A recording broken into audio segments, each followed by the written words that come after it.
이번 세미나 시작하도록 하겠습니다. 일곱 번째인데요. 앞으로 두 번 더 계획을 했는데, 음, 가능하면 나머지 두 번 더 계획대로 진행하도록 하겠습니다. 오늘 주제는 에이전트입니다. 최근 에이전트에 대한 이야기가 많이 나오고 있죠. 그래서 연구 과제들도 에이전트 관련된 과제들이 많이 이제 시도가 되고 있고 또 진행되고 있기도 합니다. 오늘 내용이 되게 이제 긴데요.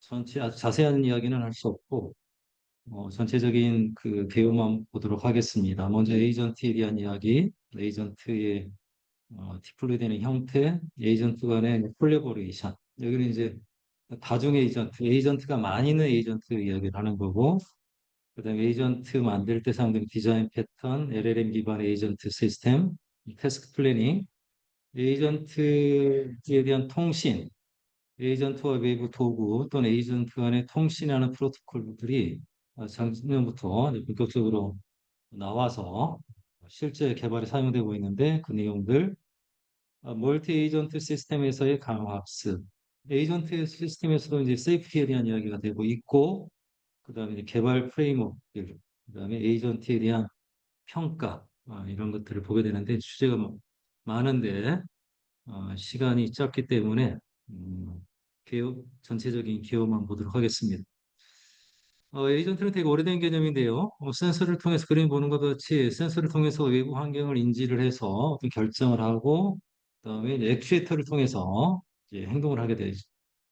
액추에이터가 화면을 통해서 이제 텍스트 출력이 될 수도 있지만 다른 도구를 사용한 그런 출력이 될 수도 있습니다. 물리적인 도구라면 마치 이거는 이제 로봇과 같아지는 물리적인 로봇과 같아지는 게 되겠죠. 에이전트를 이렇게 정의하지만 쉽게 이야기하면 에이전시를 수행하는 게 에이전트예요. 그러니까 우리 실제 비즈니스에 보면 에이전시들이 많이 있잖아요. 관광 에이전시, 무슨 에이전시 많은데 무슨 일을 대신 맡아서 전문적으로 처리해 주는 것을 그런 일들을 에이전시를 하는데 에이전시를 수행하는 그런 소프트웨어를 그런 소프트웨어 컴포넌트를 에이전트라고 부릅니다. 그래서 이제 초창기 이제 에이전트를 어떻게 정의하기도 했냐면 빌리프 디자인 인텐션이라는 개념을 썼어요. 빌리프 디자인 인텐션을 통해서를 가지고 있고 그걸 통해서 이제 그에 따라서 행동을 하는 거다. 그래서 빌리프는 뭐냐면 우리말로 하면 믿음이지만 실제 얘는 그 정확한 사실이나 그런 게 아니라 에이전트가 외부 세상에서 이 세상에 대해서 갖게 되는 정보 또는 가정을 빌리프라고 하고요.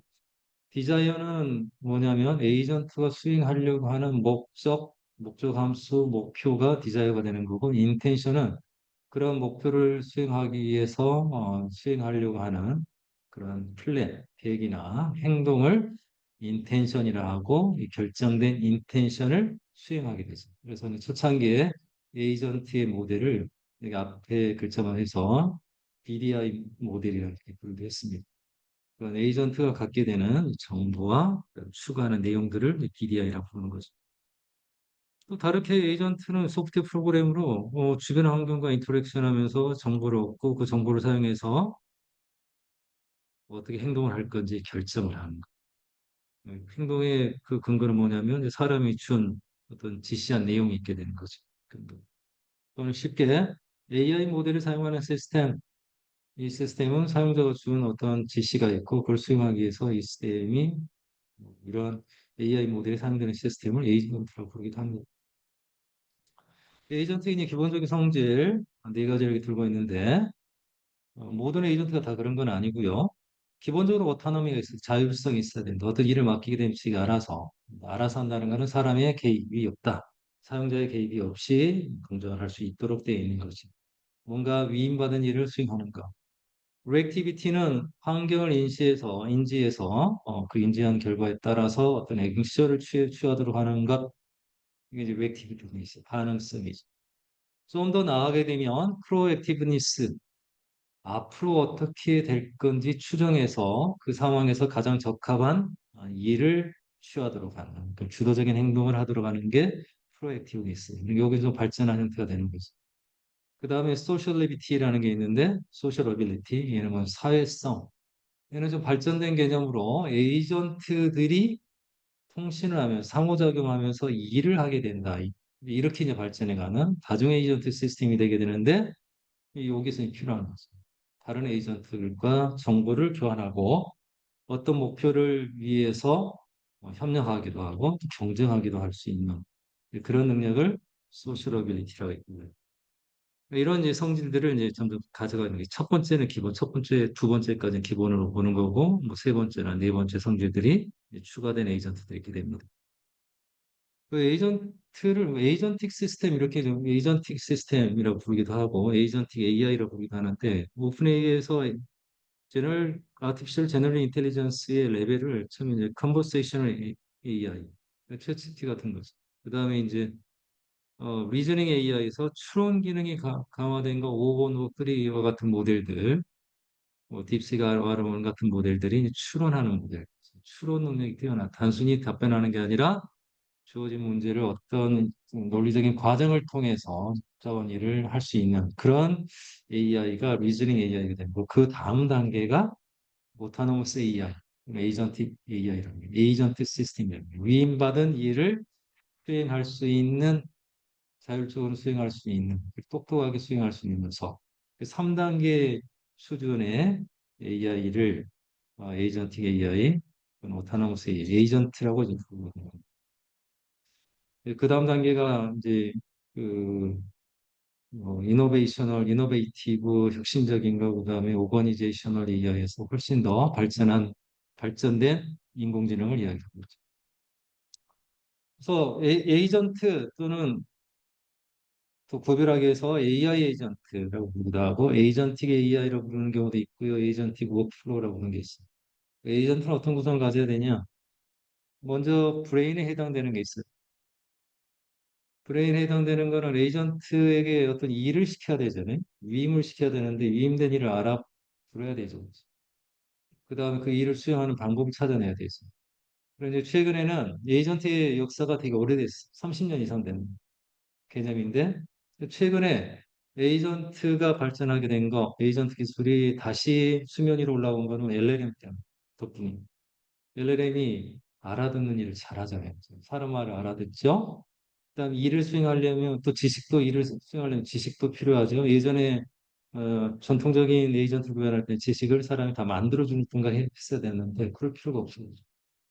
상담을 그럴 필요가 없죠. 그다음에 일을 수행하기 위해서 정보 처리를 하고 의사결정을 하고 추론도 하고 계획 수립도 하고 이런 일들을 해야 되는데 LLM이 가지고 있는 기본 기능에 이런 일들을 할 수 있는 요소들이 있어요. 이 기능들을 잘 사용하고 또 잘 사용할 수 있도록 하게 되면 두뇌 역할을 하게 됩니다. 그 두뇌가 만들어지니 이제는 에이전트의 구현이 쉬워지는 거고 가능해져죠. 실제로 에이전트를 사용하는 다양한 서비스들이 이미 만들어져서 서비스가 되고 있고 발전하고 있고 그 발전 속도는 가속화되고 있습니다. 에이전트는 외부 환경을 인지를 해야 돼요. 퍼셉션이 있어야 되는데 이건 에이전트가 인지하는 게 기본적으로 LLM 텍스트만 하게 되는데 이제는 오디오, 비디오, 이미지 다 이제 들어오게 되죠. 그런 게 들어와요. 머리가 LLM인데 어떻게 하냐. 결국은 그런 멀티모달리티의 데이터가 인코딩이 된 인베딩 벡터로 바뀌어서 물론 온라인이 된 언어와 온라인이 된 형태로 해서 바뀌어서 들어가게 됩니다. 그리고 이제 액션을 취하게 됩니다. 액션을 취할 때 LLM은 단순히 텍스트만 만들어내는데 어댑터를 붙이든지 아니면 또 다른 도구를 사용을 함으로 해서 실제 행동할 수 있는 범위가 액션의 스페이스가 훨씬 확장되죠. 이런 형태로 인공지능 에이전트가 발전하고 있죠. 이미 이제 그런 사례들을 많이 보이고 있죠.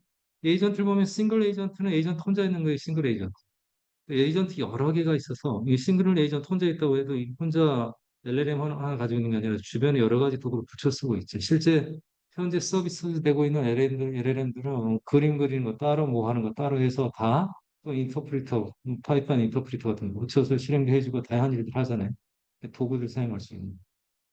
그러니까 싱글 에이전트 혼자 있다고 그래서 자기가 다 처리하는 게 아니라 도구들을 사용할 수 있다. 도구들은 다른 데 이제 서버 형태로 동작하고 있는 도구들을 또 붙일 수도 있고 아니면 로컬에 가져올 수도 있고 API를 그냥 바로 처리할 수도 있고.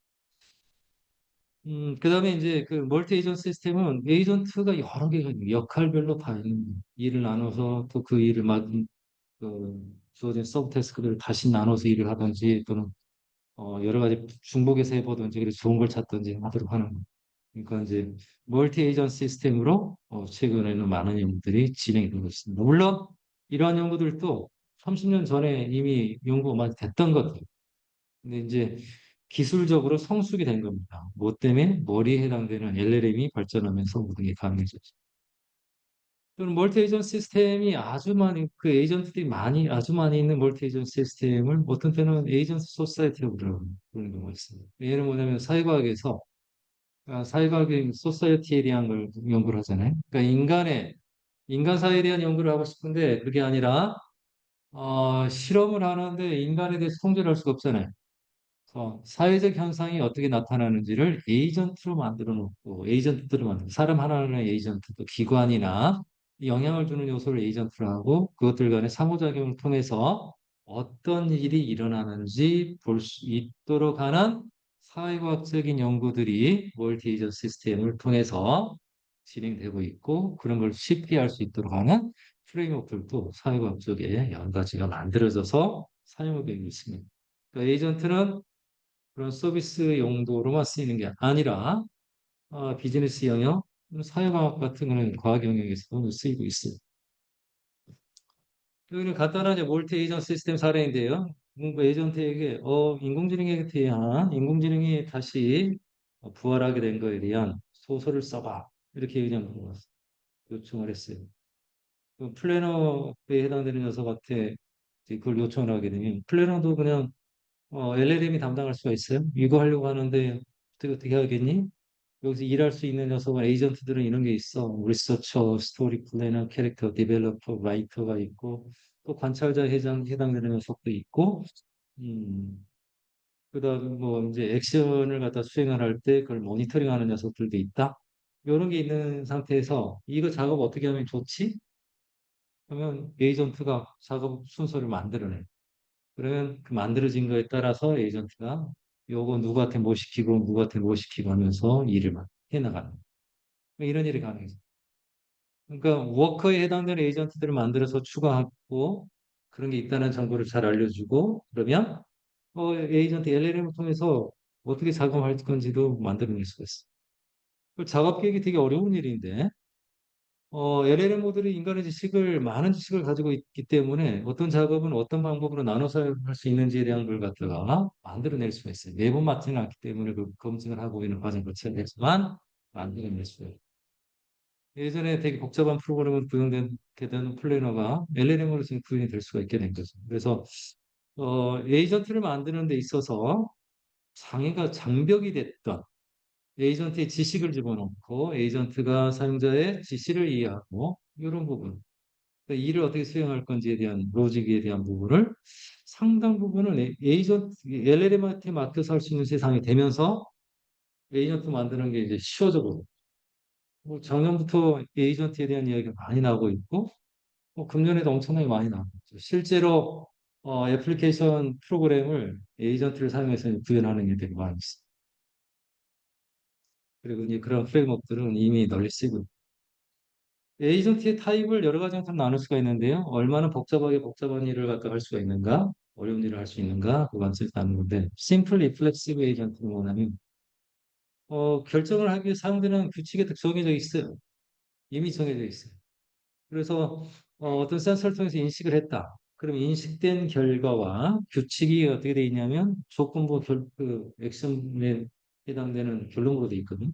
그 조건부가 일치가 되는지 안 되는지 보는 거예요. 일치된다. 그러니까 컨디션 액션 룰에 따라서 일치하면 그럴 때 그냥 실행해 이렇게 하는 거고 일치 안 하면 무시하고 이렇게 하는 겁니다. 근데 얘는 현재 입력된 상황하고만 비교하기 때문에 과거에 어떤 일이 있었는지를 보지도 않아요. 보지 않고 하게 돼 있다. 예를 들면 어떤 게 있냐면 온도계가 있어요. 온도계에 있어서 온도계한테 어떻게 하냐면 예를 들어서 36도 이상 되게 되면 뭐 에어컨을 켠다 이렇게 돼.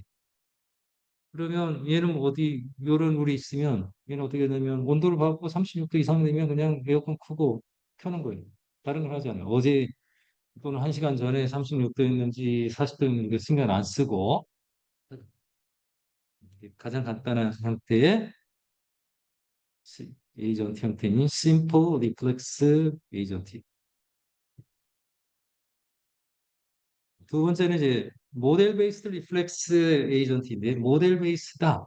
그러니까 얘는 어떤 모델이냐면 현재 환경에 대한 에이전트가 뭘 알고 있냐면 현재 환경에서 어떤 일이 있었는지 다 기억하고 있도록 하는 게 모델을 만들어서. 예를 들면 로봇 청소기 같은 게 그런 거예요. 집안에 있는데 집안에 로봇이 청소를 해야 되는데 지금까지 어디까지 청소를 했는지 안 한 곳이 어디인지에 대한 정보가 있어야 되죠. 그런 걸 갖다 추적할 수 있는 모델을 가지고 있는 거고 이러한 모델에 기반해서 규칙으로 컨디션 액션 룰이 있고 그거에 대한 그 모델의 상태가 어떤 컨디션 액션인데 조건부에 그 컨디션을 만들게 되면 그 녀석을 실행하도록 됩니다. 약간 좀 발전한 거죠. 환경에 대한 모델링을 하고 그 정보를 사용한다. 세 번째는 골 베이스드 AI 에이전트인데 얘는 뭐냐면 모델 베이스드 에이전트 위에 뭐냐면 여기에 고를 설정하겠죠. 그리고 규칙을 쓰는 게 아니고 이 고를 만족하도록 에이전트의 그러니까 모델에 요구를 하는 이게 LLM이 될 수가 있을 수도 있고 아니면 다른 것일 수도 있죠. 음. 그래서 이거 요걸 실행해야 돼. 그런 경우에는 단숨에 되잖아요. 한 번의 행동으로 되잖아요. 그런 목표를 달성하기 위해서 실행해야 되는 일련의 작업이 필요하지. 그 일련의 작업의 순서를 결정하는 걸 플래닝이라고. 플래닝을 통해서 일을 할 수 있도록. 그 플래닝은 뭘 위해서 주어진 고를 만족시키기 위한 플랜을 만들어내는 거죠. 로보틱스는 시뮬레이션 할 때 이런 것들이 이런 상황일 경우가 많이 있죠. 다음은 유틸리티 베이스드 에이전트인데요. 앞에 있는 거는 모델 베이스드 에이전트에서 뭘 하냐면 어찌됐든 간에 하고자 하는 일을 하기만 합니다. 근데 우리는 청소 로봇이 그냥 왔던 자리에 갔다 왔다 갔다 할 때 100번 하고 딱 옆에가 지나가면 우리 그렇잖아요. 한 번만 가서 아니 두 번 가고 해버리면 깨끗한 건데 그럴 수도 있잖아요. 그러니까 일을 하는 방법은 다양해. 그러니까 그러면 다양한 일 중에 좋은 게 있을 거 아니에요. 줬다는 기준을 보고 좋은 걸 선택을 해서 그렇게 일을 한다. 비용을 줄이거나 아니면 정확도가 높거나 이런 거죠. 두 개가 결합될 수도 있고 이렇게 하는 거예요. 이런 것들이 얼마나 좋은지에 대한 용어를 뭐라고 부르냐면 유틸리티라고. 행복의 정도다, 우선하는 값이다, 선호하는 정도다. 그래서 여러 가지 방법이 주어지고 목표에 하는 일이 주어졌을 때 이걸 수행할 수 있는 여러 가지 방법이 만들어지고 플랜이 만들어지고 그 중에 그들에 대해서 평가를 해서 유틸리티 값, 효용성의 값을 선택을 하고 결정을 하고 그 값에 따라서 가장 좋은 녀석이 되도록 이렇게 할 수가 있겠죠. 이게 유틸리티 베이스드 이죠. 여러 후보를 만들고 가장 좋은 녀석을 선택하는. 그다음에 학습 기반 에이전트인데 여기서 학습은 강학습이 맞죠. 그러니까 왜 그러냐면 환경에 대한 인식을 하죠. 내부 상태가 바뀌죠. 내부 상태에 따라서 행동을 하죠. 그렇잖아요. 그 행동의 결과가 환경에 반영이 되죠. 행동을 하게 되면 그에 대한 리워드가 줘야 되죠. 보상이 주어져야 되죠. 바로 그 시점에서 주어지는 건 아닐지라도 어찌됐든 어떤 상황에서 어떤 행동을 한 게 얼마나 좋은지에 대한 정보가 있어야지 학습이 됩니다. 그러니까 다중 에이전트 시스템에 에이전트들이 돼 있는데 에이전트가 어떻게 공작을 해야 되나? 똑똑하게 해야 되는 거지, 그렇지? 그래서 여러 가지 방법들을 시도해보고 좋은 방법을 선택하겠다는 게 이 방법. 그래서 에이전트에 있어서 강학습 기반의 학습을 하는 것들이 있습니다. 그래서 뭐가 있으면 이제 시간에 따라서 성능이 개선될 수 있도록 하기 위해서 크리틱, 평가하는 녀석이 있고, 그다음에 학습 요소가 있고, 문제를 만들어내는 거, 성능을 측정하는 게 이렇게 돼 있어요.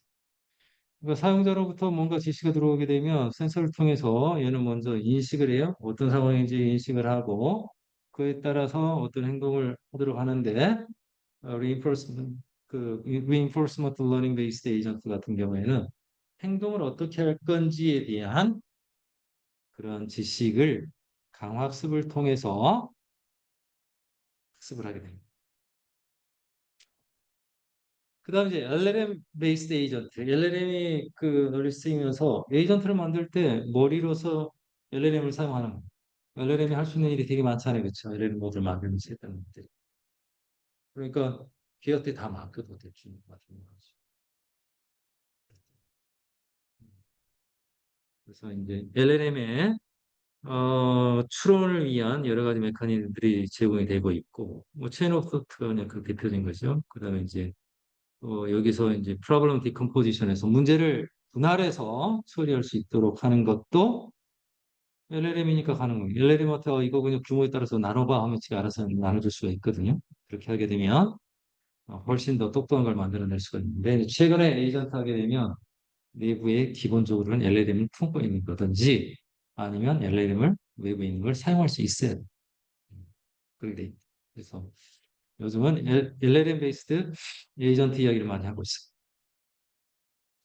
그 앞에서 이제 LLM 베이스드 에이전트가 대부분이 나 있는데 그러면 에이전트를 구성하는 요소들이 뭐가 있냐? 앞에 이미 그림에서 봤는데요. 브레인에 두뇌에 해당되는 부분이 있고 여기 두뇌에 해당되는 부분이 있고 입력과 출력을 담당하는 부분이 있어요. 그러니까 브레인에 해당되는 부분은 어, NLP를 그냥 할 수가 있어요. 그냥 말로 쓰게 되면 이 커뮤니케이션 인터랙션 할 때 말로 쓰면 이해가 안 하거든요. 그렇게 할 수. 일반 프로그램 말로 쓰면 안 되잖아요. 그치? 자연어 텍스트로 주면 안 되는데 얘는 알아듣도록 만들 수가 있다. 그러니까 프로그램 되게 쉬워지죠. 뭐 그렇게 하려고 이제 회의를 한다면 돌아가면서 하기도 하고 이런 걸 하게 되죠. 음. 그래서 이제 지식에 해당되는 것도 LLM이에요. 근데 LLM을 사용하기 때문에 이제 단점도 있을 수가 있는데 이 잘못된 데이터나 아니면 오래된 데이터는 사실 도움이 안 되잖아요. 그렇죠? 이런 걸 갖다가 해결하는 방법. 그다음에 아직도 이제 헐루시네이션은 어디서나 생길 수가 있지. 그럴싸하게 꾸며내는 거. 그다음에 여기 그 브레인에 보게 되면 또 메모리가 있다. 그래서 이제 에이전트의 운영 과거 기록, 플로트나 액션에 대한 기록을 관리하고 있는 거예요.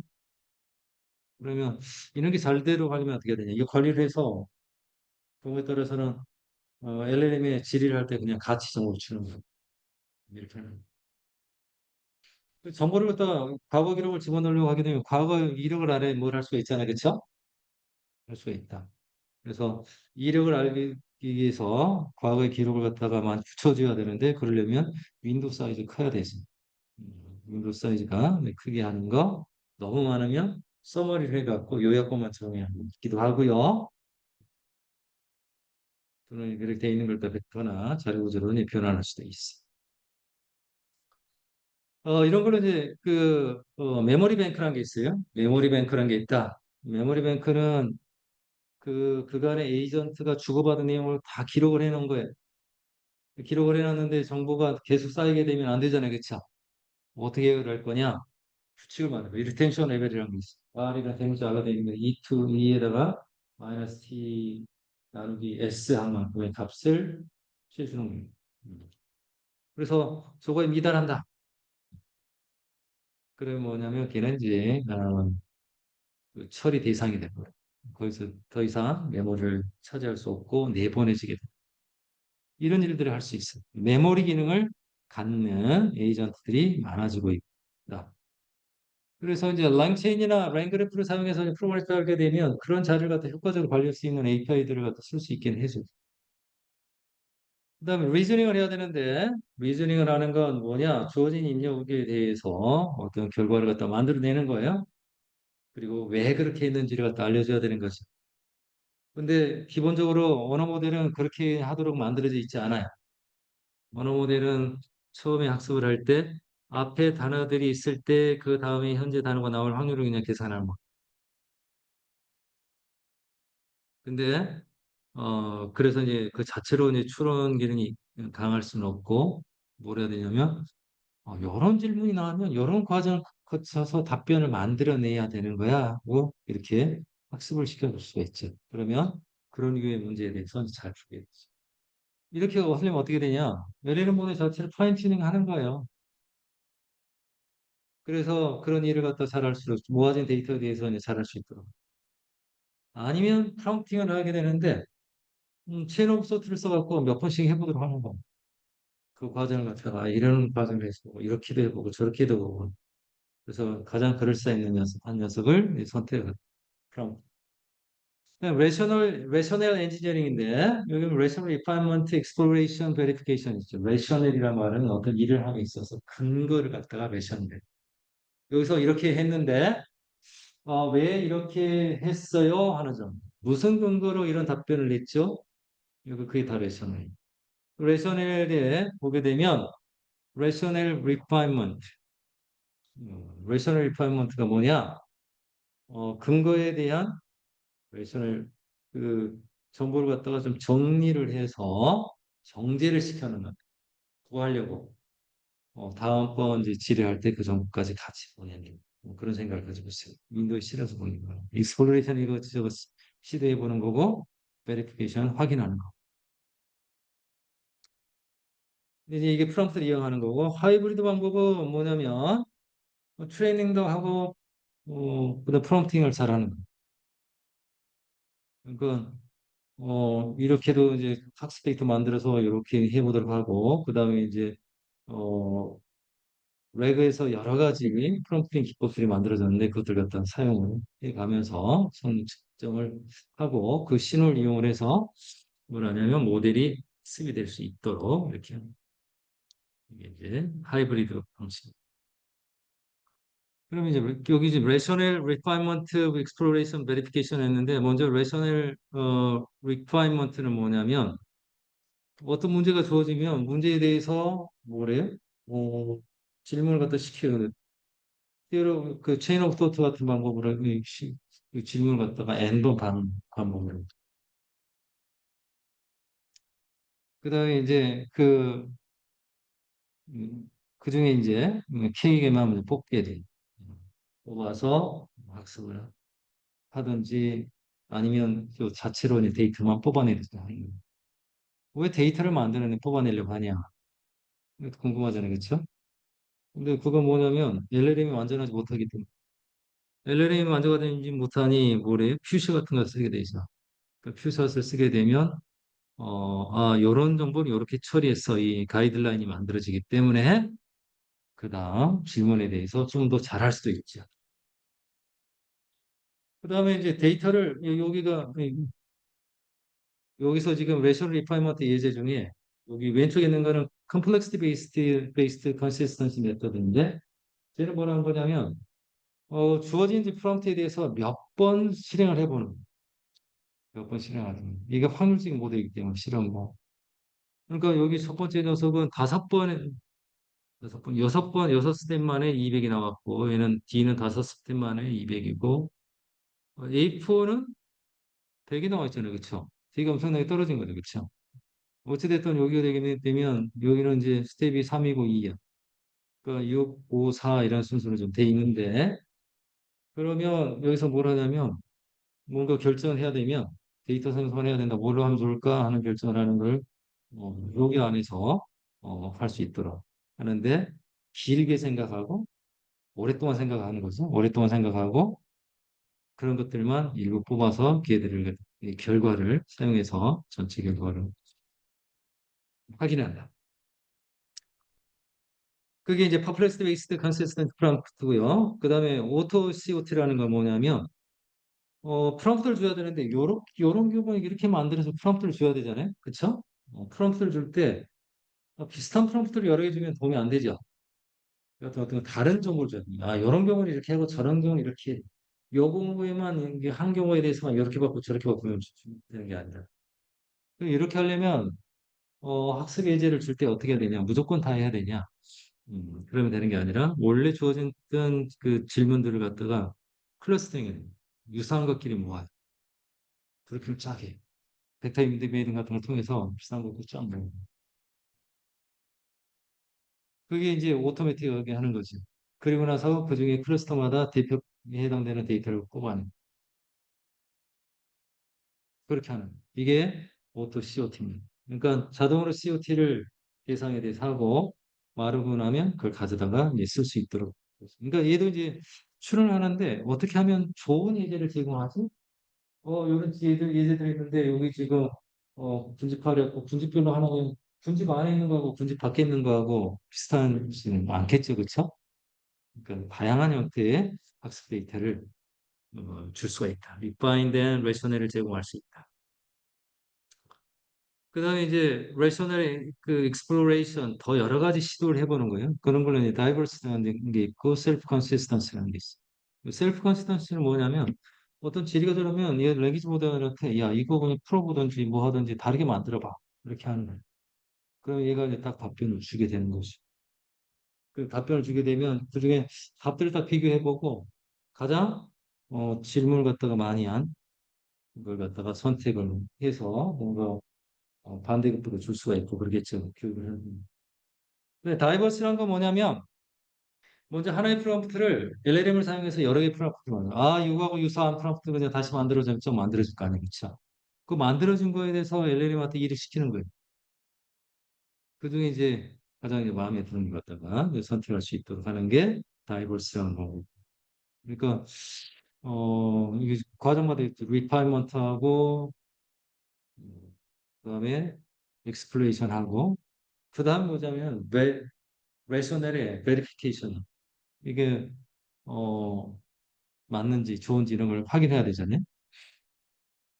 그래서 어 판단해서 결과가 나온 다음에 그걸 갖다가 이제 결정을 하는데 셀프 베리피케이션이라는 방법이 있어요. 셀프 베리피케이션은 뭐냐면 문제에 대해서 답이 주어지잖아요. 그럼 이걸 갖다 수학 문제를 해석할 수 있는 수학 문제를 해석해 갖고 여기 값이 얼마게 물어보는 거예요. 자연어 처리하게 되면 자연어로 그냥 질문하고 자연어 답변이 나오도록 해보는 거예요. 예, 그렇게 해서 요게 지금 맞는 거야, 잘못되는 거야, 근거가 있는 거야, 없는 거야 이걸 확인하고 진짜 얘기만 남겨놓을 수 있게 되죠. 그 브레인에서 또 하는 일이 플래닝이에요. 플래닝은 어떤 일을 할 때 이 다음 순서에 뭘 하고 그 다음 순서를 다 정하는 게 이제 플래닝이에요. 그 플래닝 할 때 보게 되면 플랜 포뮬레이션 하는 게 있고 플랜 리플렉션 하는 게 있어요. 플랜 포뮬레이션은 뭐냐면 전체 큰 작업을 갖다가 다룰 수 있는 크기 작은 단위로 나눠주는 그렇게 됩니다. 그래서 이제 어떤 플랜에 대한 정보가 주어지게 되면 그 플랜에 대한 그 정보에 따른 플랜을 갖다가 만들어줘야 단순히 만들어줄 수 있어야 됩니다.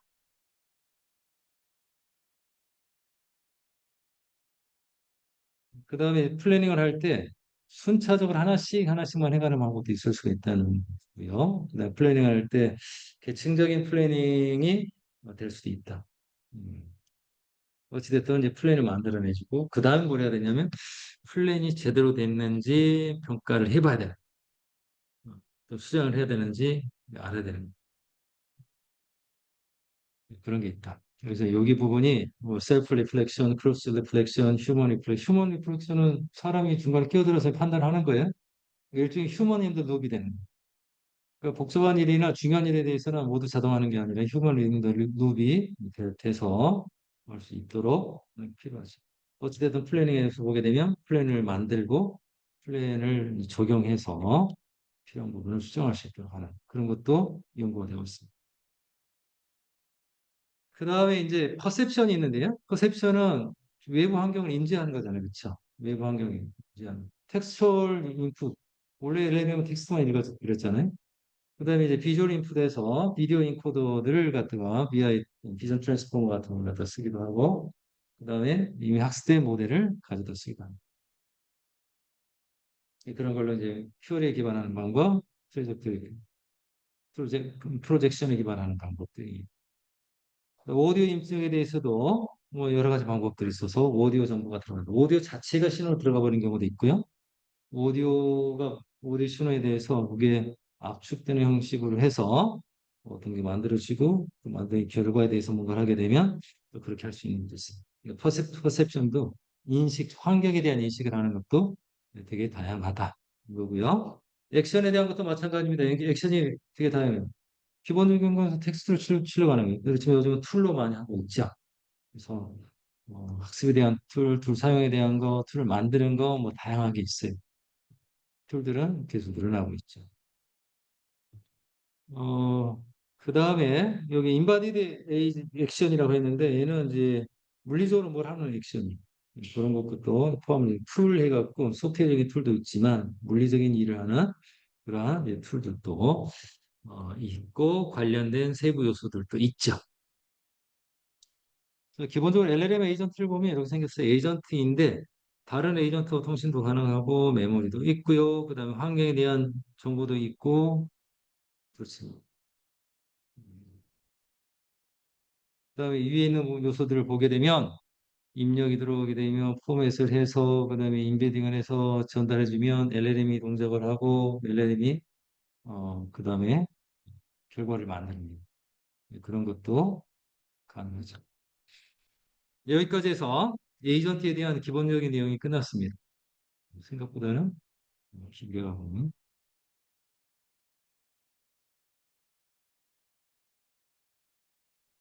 다음 이제 두 번째 파트를 보일 텐데 여기는 에이전트 배치에 관련된 거예요. 에이전트 하나만 배치하는 경우, 여러 개 배치하는 경우, 에이전트와 인간이 협업을 할 수 있도록 배치하는 그런 세 가지가 되겠습니다. 먼저 싱글 에이전트는 에이전트 혼자서 모든 일을 다 처리하는 거예요. 이 사람이 저거 다 하는 거예요. 여기서 뭐 그냥 해달라고 하면 여기서 1번에서 플랜을 갖다 만들어내고요. 그다음에 2번에서 이 플랜 중에 뭘 먼저 실행해야 될지 보고 그걸 갖다 이제 실행하도록 하고 이런 식으로 합니다. 뱅글뱅글 돌면서 진행하게 돼 있죠. 여기 싱글 에이전트의 환경입니다. 그다음에 싱글 에이전트 중에 리플렉션 하는 게 있는데요. 에이전트 일을 시켰는데 일을 잘했는지 못했는지 모르잖아요. 우리가 좀 쓸만한 사람이 되려면 반성을 많이 해야 되잖아요. 그렇죠? 내가 이럴 때는 이렇게 했는 게 더 현명한 건데 다음번에 이렇게 하지 말아야지 하는 거잖아요. 그렇죠? LLM에도 그런 걸 집어넣어보죠. LLM은 그냥 그 오토리그레스 부하기 앞에 단어 나오면 그 다음 단어 그냥 만들어내는 것만 하고 있잖아요. 바람직하지 않다. 어떻게 하지? 어, 에이전트한테 자기가 했던 일을 갖다 다시 물어보고 판단을 내리도록 하는 거. 이렇게 해보죠. 이게 리플렉션. 우리가 어떤 일을 해놓고 그 다음에 1시간 후에 또는 10분 후에 지나서 뭔가 생각을 하잖아요. 그치? 그때 뭐 했어야지.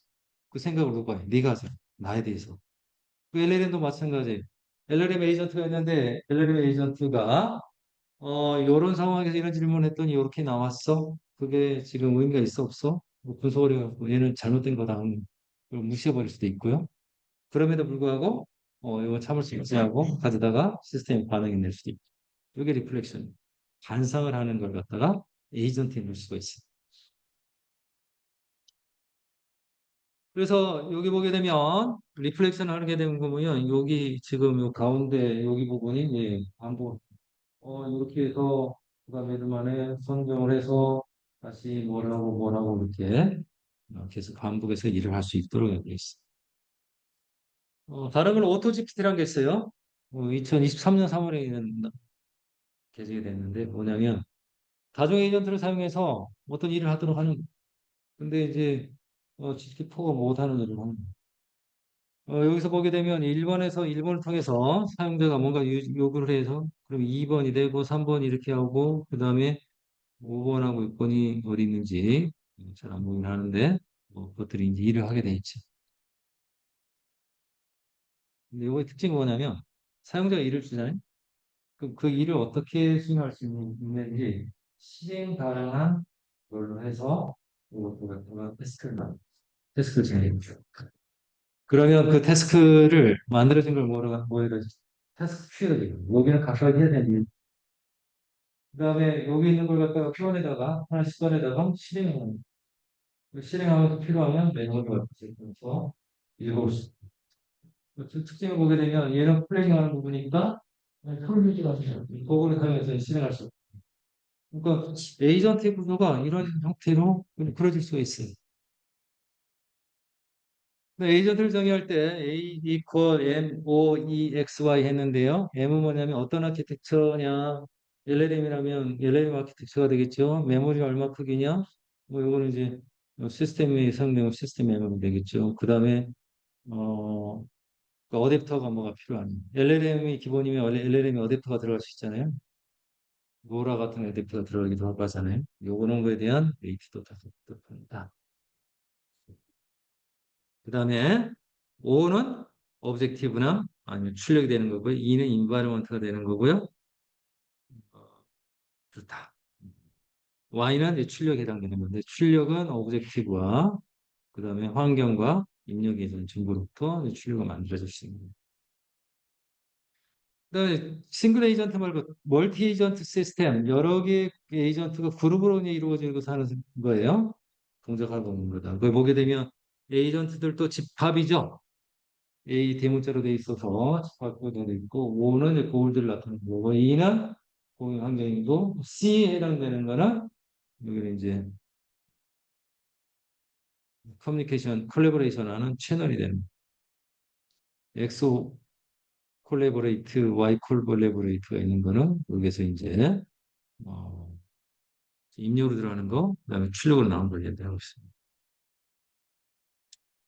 그다음에 멀티에이전 시스템에서 얘들이 인터랙션 하는 게 코퍼레이티브하게 하는 경우가 있고 어드버서리얼하게 하는 경우가 있어요. 코퍼레이티브하게 하는 거는 서로 도움을 주고받고 하는 거고 그다음에 어드버서리얼하게 하는 거는 그냥 이게 반대로 치고받고 하는 거죠. 그러니까 반대적인 상황을 만들어내서 헷갈리게 만들려고 하는 걸 계속하게 되죠. 그래서 콜라보레이티브하게 갈 때 전체적으로 구조가 있게 되는 경우도 있고, 이게 여기 콜라보레이티브 디스오브 모드에서는 순차적으로 깔끔하게 정리. 그 어드버서리에서는 왜 그냥 질문과 답변이 나오도록 만들어져서 그런 게 생기지 않도록 하는 게 되겠습니다.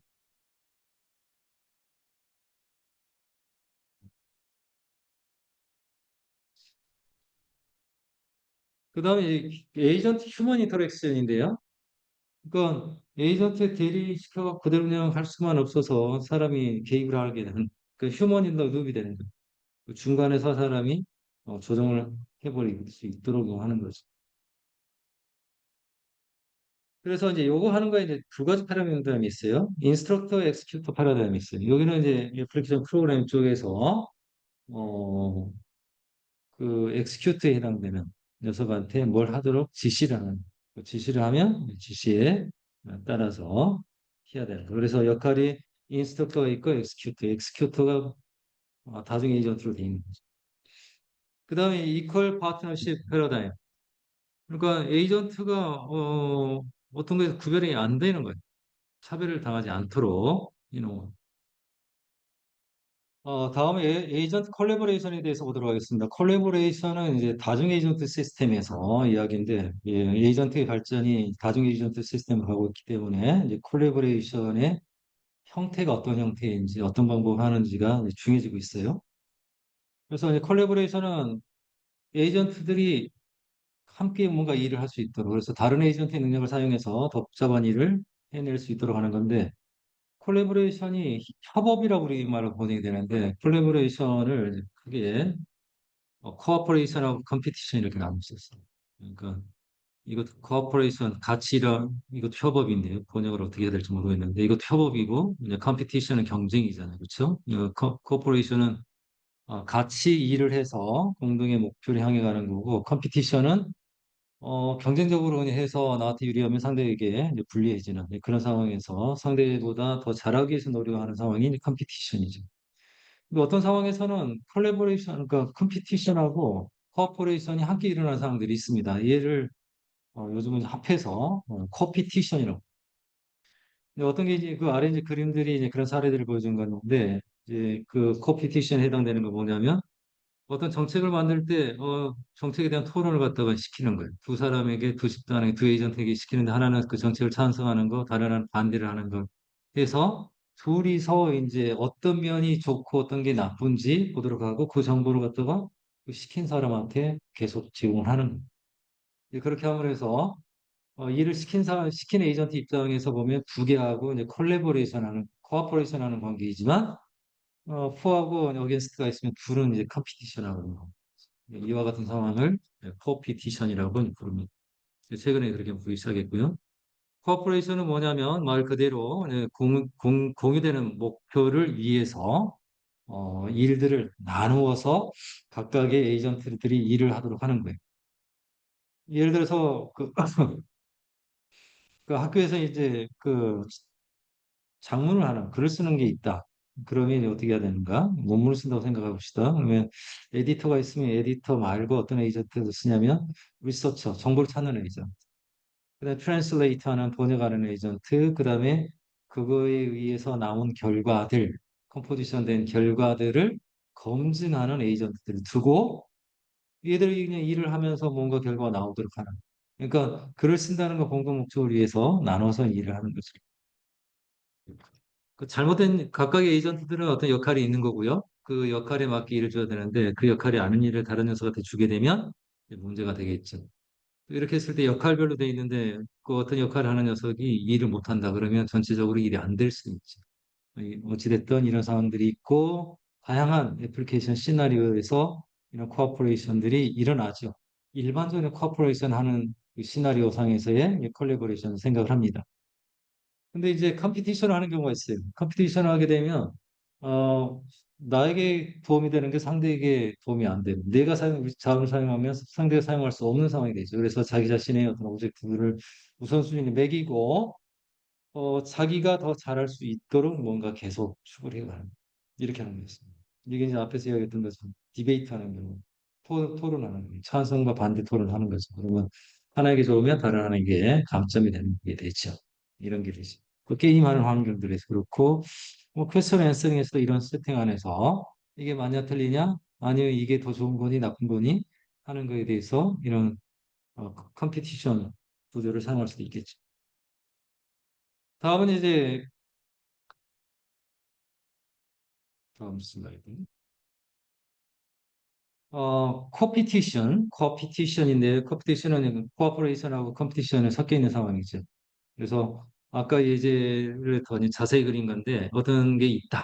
예를 들면, 이제 번원 통화, 근본 통화가, 보다 그 암호화폐가 더 좋니? 아니면 지속성이 있니? 이렇게 물어봤을 때 그걸 찬성하는 녀석과 반대하는 녀석들이 이제 논의를 토론하도록 하는 거예요.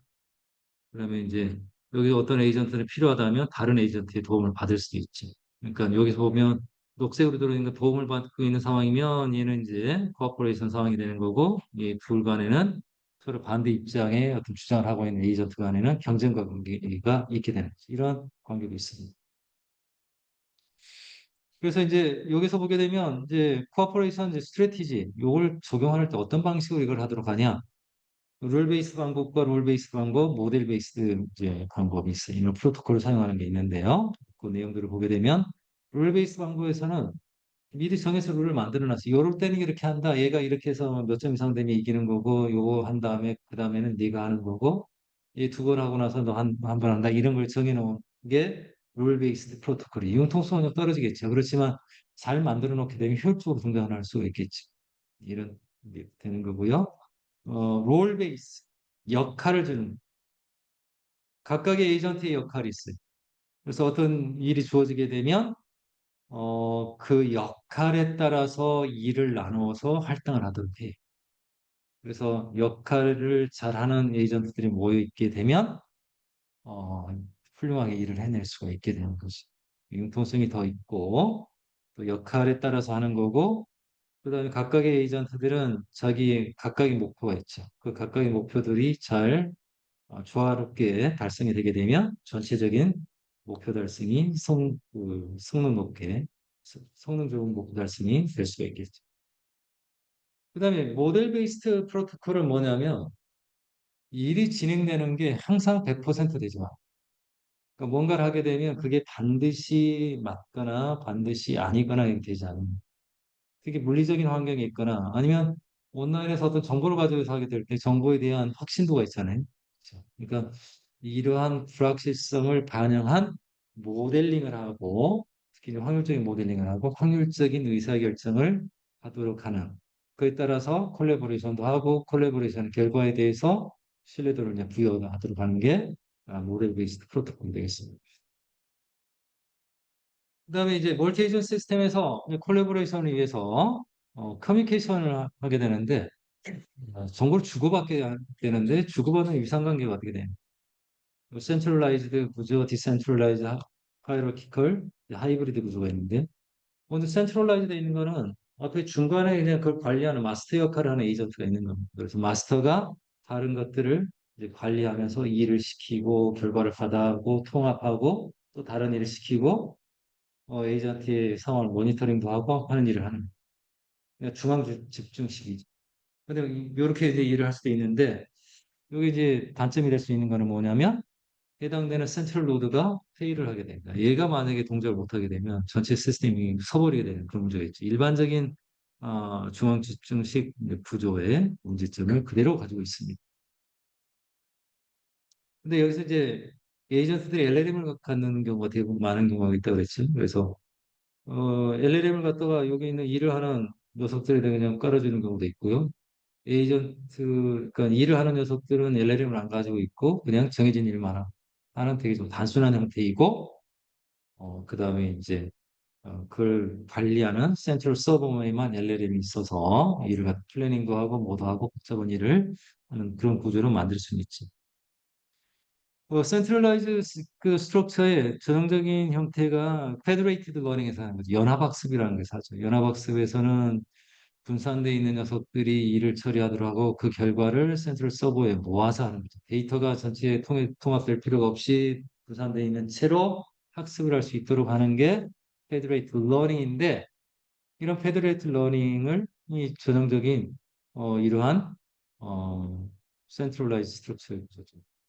그러니까 이런 구조로 해서 LLM 모델을 이제 학습하기도 하고요. LLM 모델에 그 파인 튜닝하는 그러니까 페프트라고 하죠. 파라미터 이피션트 패스트 튜닝을 할 때 로라에 있는 또는 다른 어댑터에 있는 파라미터를 학습을 하게 될 때 모델은 내려받고 그 어댑팅 하는 부분들은 자기가 가지고 있는 데이터를 가지고 하도록 하고 그 결과를 나중에 서버에서 결합하고 다시 결합된 정보를 내려보내고 이렇게 하는 형태도 가능하지. 또 오토액트라는 건데 얘는 뭐냐면 QA를 잘할 수 있는 LLM을 파인 튜닝하는 그래서 어떤 질문이 주어지게 되면 그걸 시드로 해서 다른 데이터들을 갖다가 모으고요. 그 다음에 또 도구 같은 걸 사용을 해서 도구를 선택을 하고 그 이게 지금 잘하려고 하는 게 리즈닝을 잘하려고. 그러니까 단순 LLM이 아니라 추론을 잘하는 LLM을 만들려고 하게 되면 뭘 해야 되냐면 추론 과정이 있는 그러한 학습 데이터가 필요해요. 질문 이렇고 이거 이런 질문은 이렇게 이런 결과를 통해서 이게 나왔어. 이런 걸 많이 만들어서 학습을 해야 되는데 그런 걸 갖다가 하기 위해서 오그멘테이션도 하고요. 그다음에 이제 외부적인 도구도 필요하면 사용해서 다른 정보도 가져오고 그다음에 또 이제 그런 걸 갖다가 사용을 해서 학습 데이터로 만들어내고 그걸 사용해서 멀티 에이전트를 사용해서 또 학습을 할 때 필요한 처리들을 하고 그 처리된 결과를 가지고 LLM 모델이 이 추론을 잘하도록 학습을 시킬 수 있고 이런 구조를 시도했던 게 오토액트라는 구조입니다. 중간에 이제 중심부에 해당되는 게 이제 뭐냐면 마스터에 해당되는 녀석이 역할을 하는 에이전트들을 관리를 하면서 일을 시켜서 일종의 분업을 잘 시키는 그러니까 이제 분업을 하는 구조이다 또는 디퍼런셜 그러니까 이제 분할을 갖다 잘 시키는 그런 개념의 내용들도 있습니다.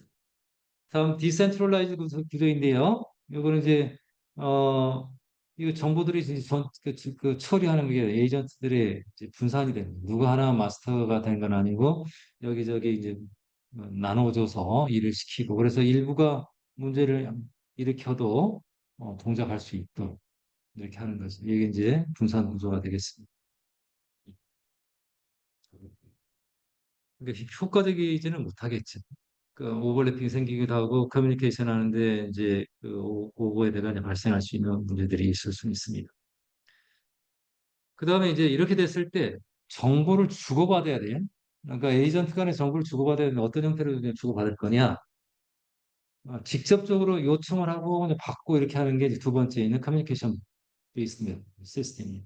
다른 거 뭐냐면 에이전트는 나름대로 일을 해서 정보 자기 가지고 있는 정보를 이렇게 내놔요.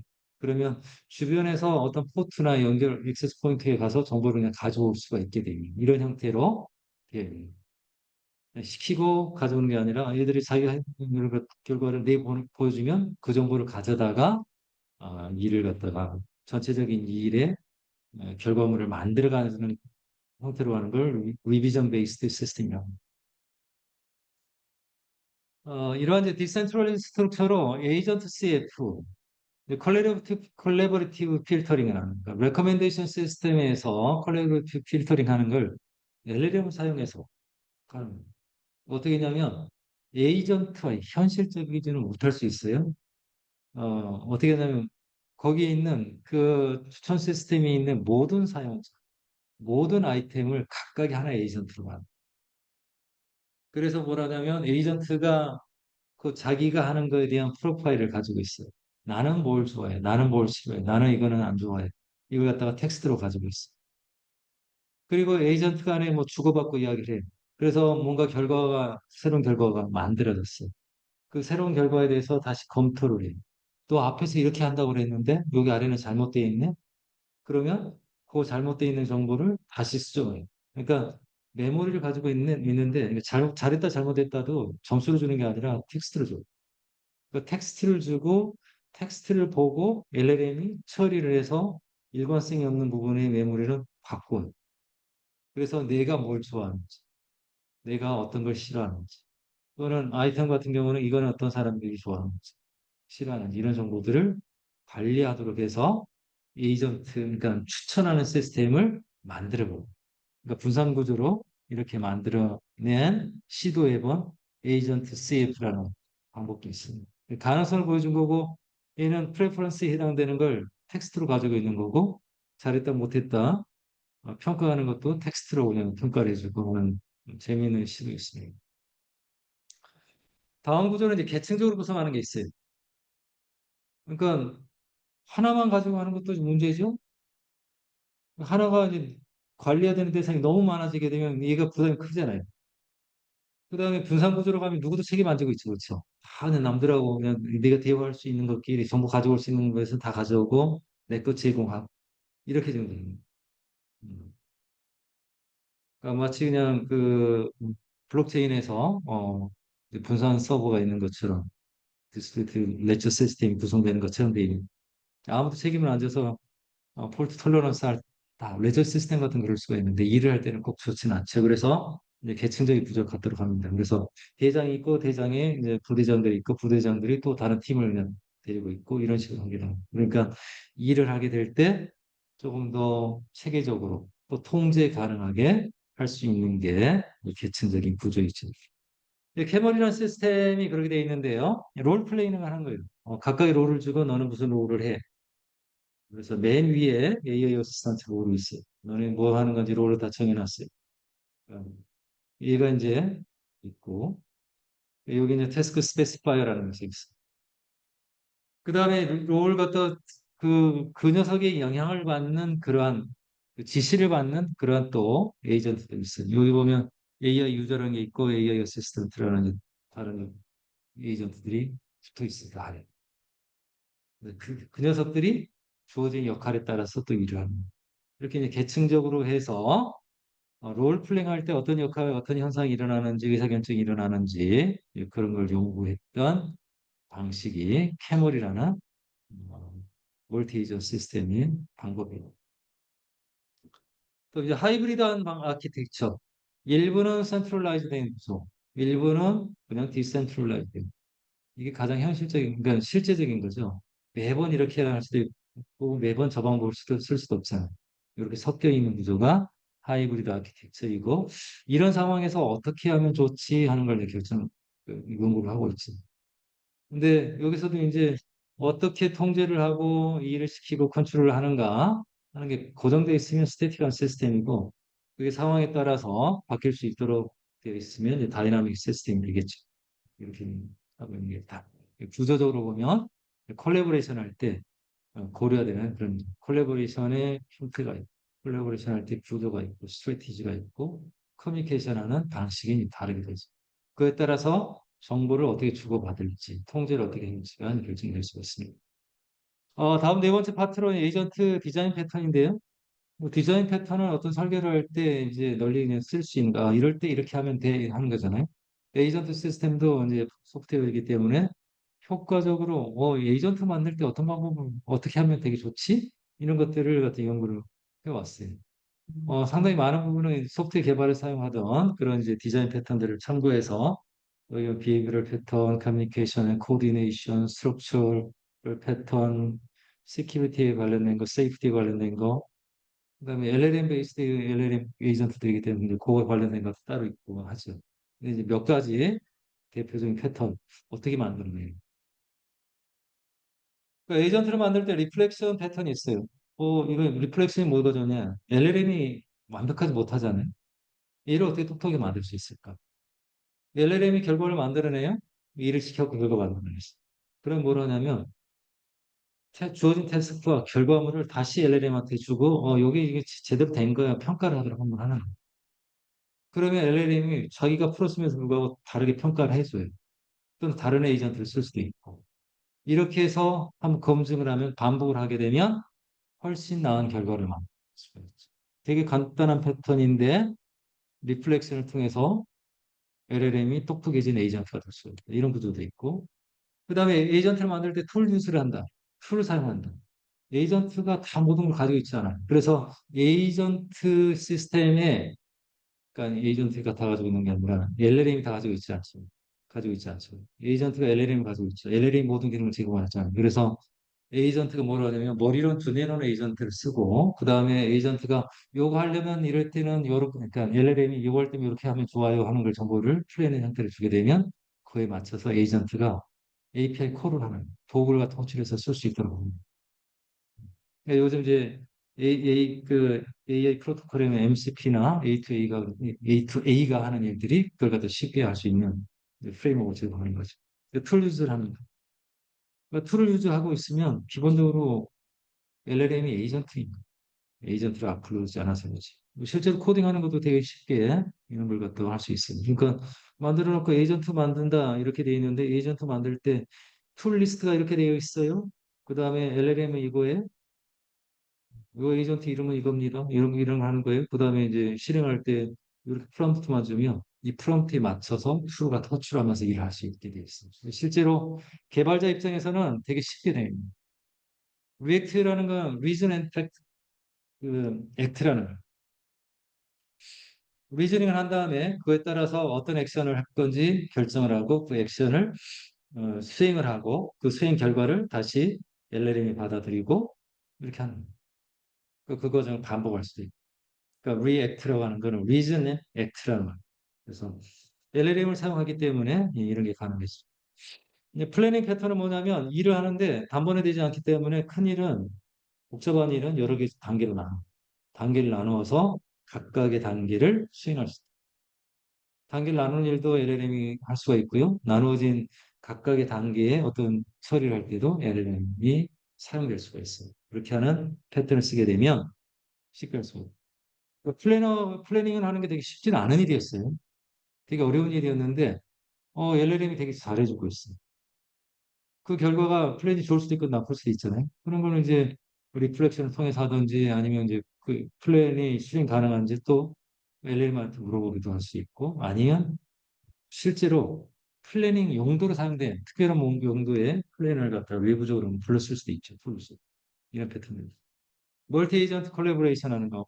여러 가지 일을 할 수 있는 거 에이전트로 돼 있으면 에이전트를 만들어서 에이전트를 불러서 쓸 수 있도록 하는 형태로 할 수도 있다.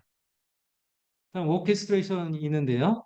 오케스트레이션은 센트럴라이즈드 아키텍처에 해당, 스트럭처에 해당해요. 대표하는 녀석이 있고 얘는 얘한테 시키고 쟤한테 시키고 결과 받아오고 그 다음 단계 시키고 이런 형태로 구성할 수도 있고 이제 콜라보레이션 패턴은 디스트리뷰트 아키텍처 각각이 따로따로 동작하고 있는 독립적으로 그래서 자기가 할 수 있는 일을 하고 정보를 공개하고 어떤 녀석은 읽어가기도 하고 요청해서 결과를 받아가기도 하고 그거는 이제 구현하는 형태에 따라 다르긴 한데 콜라보레이션 패턴입니다. 자, 라우터 패턴은 얘는 이제 아까 그 오케스트레이션 하는 패턴은 아니고요. 얘는 뭐냐면 어떤 일이 주어지게 되면 펑션에서 라우터가 이렇게 갈 길을 알려주잖아요. 요거는 누가 어떤 에이전트가 해도 그 에이전트 토스해 주는 거예요. 이렇게 이제 구성하는 게 라우터 패턴이 되겠고요. 퍼블리셔 서브스크라이버 구조는 뭐냐면 요걸 갖다가 나는 어떤 일을 할 수 있어 라고 이렇게 애드버타이즈를 하고요. 그 다음에 서브스크라이버는 뭐냐면 그 일이 필요하면 나 너 쓸 거야, 너 서비스 쓸 거야 하고 등록을 해주게 되면 가- 그, 그 퍼블리셔의 정보, 상태 정보를 갖다가 필요한 정보를 갖다가 언제든지 불러갈 수도 있고 아니면 서비스를 불러서 서비스의 결과물을 가져갈 수도 있도록 이게 퍼블리셔 서브스크라이버. 뭐 이런 구조는 실제 그 소프트웨어 개발할 때 많이 쓰이고 있죠. 라스와 같이 그냥 그 로봇 관련된 애플리케이션 짜는 데서 보게 되면 그런 형태로 각각의 서비스 컴포넌트들이 서브스크라이버, 퍼블리셔 서브스크라이버 구조를 가지고 있죠.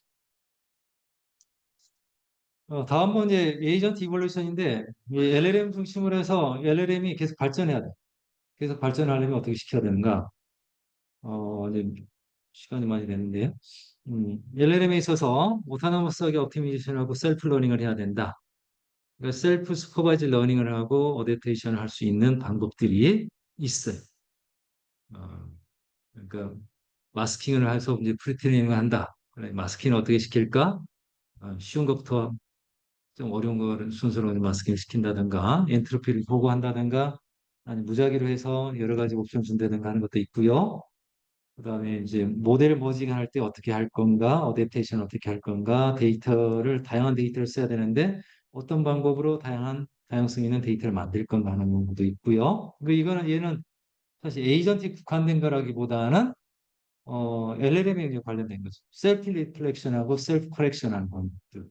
이게 이제 레그 방법을 비롯해서 이런 방법들이 많이 시도가 되고 있죠. 그러니까 이걸 어느 관점에서 보는가에 따라서 레그에 대한 연구를 보이기도 하고 또 관점을 에이전트로 보게 되면 에이전트에 대한 연구를 해요. 그러니까 뭘 하고 있는가, 모델을 갖다가 그냥 학습을 하는가, LLM을 학습을 하고 있는가, 에이전트 자체가 어떤 일을 더 똑똑하게 하도록 하는 메커니즘을 구현하는가에 따라 다르죠. 그래서 여러 가지 형태의 일들이 일어나고 있고 이제 코퍼레이티브하게 하는 콜래버레이티브하게 러닝을 하는 거. 러닝을 할 때 어떻게 하지? 뭐 그런 연구들도 있고요. 그다음에 경쟁적인 상황, 그다음 적대적인 상황에서의 러닝에 대한 방법들도 연구가 되고 있고 뭐 이미 이제 언급된 내용들도 있고요. 그다음에 지식을 어떻게 확대를 하도록 할 건가 이런 것도 있습니다. 플래닝하기 위한 지식을 어떻게 할 건가. 그러니까 외부에서 가져오는 것도 매뉴얼을 읽어서 플래닝을 하기도 하고, 아니면 레그를 통해서 그냥 하는 게 대표적이긴 하지만 여러 가지 방법들을 쓰고 있어요. 그 다음에 이제 피드백을 받는데 외부에서 어떤 학습을 해가는 과정, 에이전트의 특성을 보이는데, 이렇게 해도 돼? 하는 게 아니라, 바로 하는 게 아니라, 이렇게 해도 되니? 하고 평가를 다른 녀석이 해도 다른 에이전트가 아닌 평가하는 뭐 딥러닝 모델이 있든지 해서 평가를 받아보도록 뭐 딥러닝 모델들이 텍스트로 돼 있어도 쉽게 할 수가 있죠. LLM 모델들이 있고 LLM 모델에 위에다가 뭐 붙여갖고 파인 튜닝 하게 되면 그런 평가, 베리파이를 만들 수가 있죠. 간단히 지나갔고요. 다음은 이제 플래닝 하는 거. LLM 베이스드 플래닝 하는 거. 플래닝 하는 거는 복잡한 일을 갖다가 단순히 할 수 없으니 실행할 수 있는 형태로 나누는 거지. 스텝 바이 스텝으로 나누거든요. 기본적으로 디컴포지션 하는 그러려면 일을 시켜줘서 텍스트로 일이 주어졌을 때 그걸 해석을 해야 돼. 가능한가? 필요한 일들이 어떤 일이지? 명시적으로 텍스트에 없지만 내가 가지고 있는, LLM이 가지고 있는, 또는 LLM에게 제공한 정보로부터 이 일은 뭐 누가 할 수 있지 하는 정보를 가지고 어떤 행동을 누가 할 수 있는지 결정을 해서 보내주는 게 플래닝이 되겠습니다. 가장 기본적인 건 이제 디바이드 앤 컨커예요. 주어진 일을 갖다가 다른 작은 단위로 나누는 거예요. 서브 태스크로 나누죠. 순차적으로 수행을 하는. 순차적으로 수행을 할 때 전체 플랜을 다 만들어 놓고 플랜 한 번에 플래닝하고 그 다음에 순서대로 그냥 하는 거죠. 어떤 거는 뭐냐면 서브 태스크 하나 만들어내. 그 결과 만들어진 결과에 대해서 다시 플랜을 만들어내고 순서대로 이렇게 하는 거죠. 여러 가지 방법들이 있어요. 여기 이제 플래너스 하고 프롬프팅이라는 방법이 있죠. 그래서 여기 보게 되면 여기 보면 제로샷 체인 오브 도트 프롬프트 핸드서는 안 되는데 플랜 앤 도트를 하게 됩니다. 그러니까 이제 여기서 문제를 풀 때 뭘 하냐면 이거 풀어봐. 그러니까 그 체인 오브 도트 할 때 제로샷이라는 거는 이렇게 하는 거죠. Let's think step by step. 이게 되면 알아서 지금 스텝 바이 스텝으로 해서 COT에 해당되는 사고의 체인을 만들어서 진행하게 되는데 그렇게 잘 안 되는 경우가 있어요. 그럼 어떻게 그냥 플랜 내려보냐면 여기 아래 있는 것처럼 Let's first understand the problem and devise a plan to solve the problem. Let's that carry out the plan. 그러니까 먼저 플랜을 만들어 그리고 플랜을 순서대로 실행해 하게 되면 이거 간단하잖아요. 프롬프팅만 하는 거잖아요. 근데 이거 프롬프트가 만들어져요.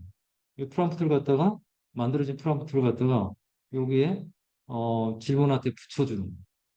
그리고 문제 풀어 답변해봐 하면 답변이 만들어졌어. 그러니까 프롬프팅 기법인데 이런 그 태스크 디컴포지션이 사실은 LLM을 사용해서 만들어지고 그렇게 만들어진 어, 그 플랜을 갖다가 입력으로 받아서 LLM에서 수행하게 수도 있지. 그래서 이제 뭐 여러 가지 방법들이 있다. 그래서 여기 보게 되면 이 plan and solve prompting with more detailed instruction 하게 되면 그냥 해서는 그냥 프롬프팅만 해서 하는 게 안 되던 게 여기 여기서 만들어진 결과에 따라서 여기 아래에 있는 비와 같이 하게 되면 단순 앞에서 했던 플랜 앤 솔브보다 더 똑똑한 일을 해낼 수도 있다. 플래닝을 했냐? 플래닝이 내부적으로 돼버린 거지, 그치? 플래닝이 내부적으로 됐지만 결국 이렇게 하는 것도 가능하고요. 그다음 멀티 플랜 셀렉션인데 여러 개 플랜을 만들어 보고 그중에 이제 좋은 거 선택하는. 그러니까 이제 플랜들을 제너레이션하고 플랜들을 실행하는 건데 우리 이제 외부에서도 이런 방법들을 잠시 이야기했었어요. 그 대표 중에 트리 오브 토트라는. 그러니까 사고의 과정이라는 게 사고의 각각의 단계를 플랜으로 생각하게 되면 플랜이 트리 구조 안에서 이렇게 같이 해서 내려가는 거 각각이 플랜이에요. 그래서 그 중에 어떤 게 좋은지 선택을 하는 거죠. 그러면 여러 개의 플랜들이 고려가 되고 그중에 답을 찾아가는 또는 가장 효율적인 걸 찾아갈 수 있게 되는 거죠. 그러니까 플래닝 자체가 LLM을 사용해서 LLM이 결과를 사용해서 만들어낸 게 또는 플래닝을 할 때 LLM이 하는 게 아니라 외부적인 플래너를 사용해서 하는 방법도 있어요. 그 플래닝하는 태스크가 전문화된 플래닝한 계획 수립을 하는 것도 인공지능에서 되게 고전적인 중요한 문제이고 실제로 정말 중요한 일이거든요. 근데 그렇게 그 중요한 일을 구현하는 게 쉽지가 않았기 때문에 LLM이, 그러니까 에이전트가 성공적으로 널리 확산되지 못했던 부분들이 있는데 특정 분야별로 어떤 제약 조건 하에서 플랜을 잘 만들어낸 중이 있어. 그리고 어떻게 하냐면 LLM 플러스 P 같은 경우는 그냥 원래 LLM 모델이 있으면 있는데 그 문제에 대한 거 문제하고 문제에 대한 도메인에 대한 정보만 줘서는 플랜이 나오는데 썩 좋지 못해. 그래서 이제 필수학 같은 걸 하는 거. 이그잼플 프로블럼하고 이그잼플 솔루션 주는 거예요. 이런 문제를 이렇게 답변했어. 이런 걸 주게 되면 좀 더 똑똑해지더라. 그랬는데 여기 이제 LLM 플러스 P는 뭐냐면 외부의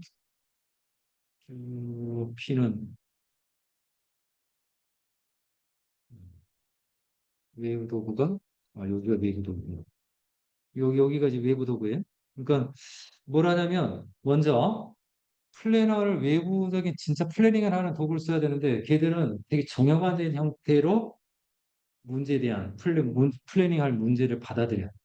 근데 정형화된 형태로 그 플랜을 작성하는 게 사람 일반 사람들과 쉽지가 않죠. 그래서 뭘 하냐면 LLM한테 학습을 좀 시켜갖고 LLM한테 문제를 주고 여기 이제 플래닝하는 프로그램들에서 대표적으로 사용하는 언어가 PDDL인 거죠. Planning Domain Definition Language라는 건데 그 형태로 이런 형태 위에 보게 되면 저런 프롬프트가 주어졌을 때 저 아래에 있는 것 같은 거 갖다가 GPT-4한테 DDL 형태로 출력해줘.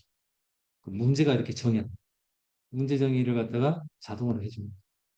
얘를 갖다가 플래너한테 집어넣어줘. 그 외부 진짜 이런 형식의 문제를 받아서 실제로 효과적으로 플랜을 만들어지는 것을 시키고 그 결과를 만들어내면 플랜이 만들어지는 식이죠. 만들어진 플랜은 여기 있는 것처럼 괄호를 갖다 네스티드 그 프레티스를 사용하는 괄호가 중첩되어 있는 형태로 표현되기 때문에 말이 아니잖아요. 그러면 다시 걔를 갖다 LLM한테 줘갖고 알아듣기 쉽게 말로 써주더라고. 이렇게 하는 게 이제 한 가지 방법이다. 그러니까 외부적인 도구를 이제 사용하는 거죠. 외부적인 도구를 어떻게 붙일까 고민을 할 수 있는데 외부적인 도구 사용하기 쉽지 않아? 그 쉽지 않은 걸 갖다가 LLM이 쓰도록 하고 그다음에 그 결과를 이제 사람이 이해하기 쉽게 또 LLM한테 시켜서 해볼 수 있도록 하는 거죠. Reflection and refinement. 반성을 하고 반성 결과에 따라서 뭔가 고치도록 하는 거예요. 이거는 뭐 계속 했던 이야기들이잖아요. 그렇죠? 그 리플렉션을 어, 에이전트가 할 수 있다. LLM 사용하게 되면 평가를 하도록 하고. 그러니까 LLM 자체만 가지고 좀 부족할 수가 있어요. 그러면 평가를 하는 걸 맞다, 그르다 또는 얼마나 좋다 하는 걸 갖다가 외부적인 도구를 써서 할 수도 있어요. 뭐 그러면 LLM으로 돼 있는데 텍스트로 돼 있는데 어떡하냐? 그러면 작은 LLM 모델을 갖다가 가져와서 트랜스폴러링을 하는 거예요. 위에만 딱 자르고 거기다가 클래스파이를 붙이든지 리그레스를 갖다 붙여서 학습 데이터를 가지고 원하는 레이블이 나오도록 학습을 시키는 거예요. 그런 식으로 해서 LLM 자체가 안 되는 거는 외부에다 붙일 수 없다. 이게 이제 이벨리에이터거든. 그래서 여기 보면 어떤 벡터가 있고 이벨리에이터가 있고 셀프 리플렉션 하는 게 있는데 문제가 주어지게 되면 그 문제를 해결하기 위해서 벡터가 동작을 해요. 벡터가 어떤 결과를 만들어내. 만들어낸 결과와 문제와 이걸 갖다가 이벨리에이터죠. 이벨리에이터가 LLM일 수도 있고요. 아니면 외부적으로 만든 그런 걸 갖다가 불렀을 수도 있어요. 걔가 준 점수를 줘요. 평가를 해줘요. 그 평가 결과에 따라서 셀프 리플렉션 하는 부분에서 다시 LLM이 요거는 잘못됐다, 뭐가 잘못됐다, 얼마만큼 좋다, 나쁘다 이런 정보를 보고 다시 문제를 갖다가 리파인해서 또 리파인한 결과가 들어가요. 그리고 그 전에 했던 정보들이 반영이 돼 있어요. 버리는 게 아니고 롱텀 메모리에 들어가 있어요. 그러니까 그것까지 합해서 이렇게 했을 때는 평가가 얼마였어요? 좋다고 했어요? 나쁘다고 했어요? 하는 정보까지 합해서 LLM한테 주게 되면 LLM 더 똑똑하게 이룰 수가 있어요. 그러니까 자가 발전이 가능한 형태가 돼요. 과연 AGI가 가능한가? 사람보다 똑똑해지는 게 가능한가 했을 때 반대로 이야기된 어렵다고 이야기된 게 뭐냐면 AI가 자기보다 더 똑똑한 걸 만들 수가 없어요. 이런 이야기를 했는데 이게 가능해지는 거죠. 자가 발전을 통해서 점점 발전할 수 있는 게 이런 메커니즘이 있습니다. 또 플래닝을 할 때 외부적인 메모리를 잘 사용을 해서 그 정보를 관리를 잘 하겠다. 그런 관점도 있어요. 여기도 마찬가지 앞에서도 리플렉션 같은 거 보면 발음은 똑같고요. 글자만 X로 되어 있는데 여기 보면 익스피리언스에서 롱텀 메모리가라는 게 있고 트레저트에서 쇼트 메모리가 있어요. 쇼트 메모리 항상 나오는 거고 결과로 나오는 거고 롱텀 메모리가 있는데 얘를 갖다 명시적으로 관리점 이게 이제 메모리 뱅크라는 방법에서 쓴 건데 이게 과거의 컨버세이션의 결과 그다음 서머리한 결과 유저에 대한 정보 이걸 갖다 그 메모리를 가지고 있는데 시간이 지나가면 계속 늘잖아요. 그렇죠? 점점 계속 늘릴 수가 없잖아요. 그렇죠? 세션의 정보를 계속 관리할 수 없기 때문에 어떻게 할까? 여기서는 이제 이 그래프처럼 해서 시간이 지나가면 지나갈수록 이게 이제 그 삭제될 가능성이 커지다. 반대로 하게 되면 남아있을 확률이 작아져. 그 시간이 될 수도. 근데 그게 사용이 될 수도 있잖아요.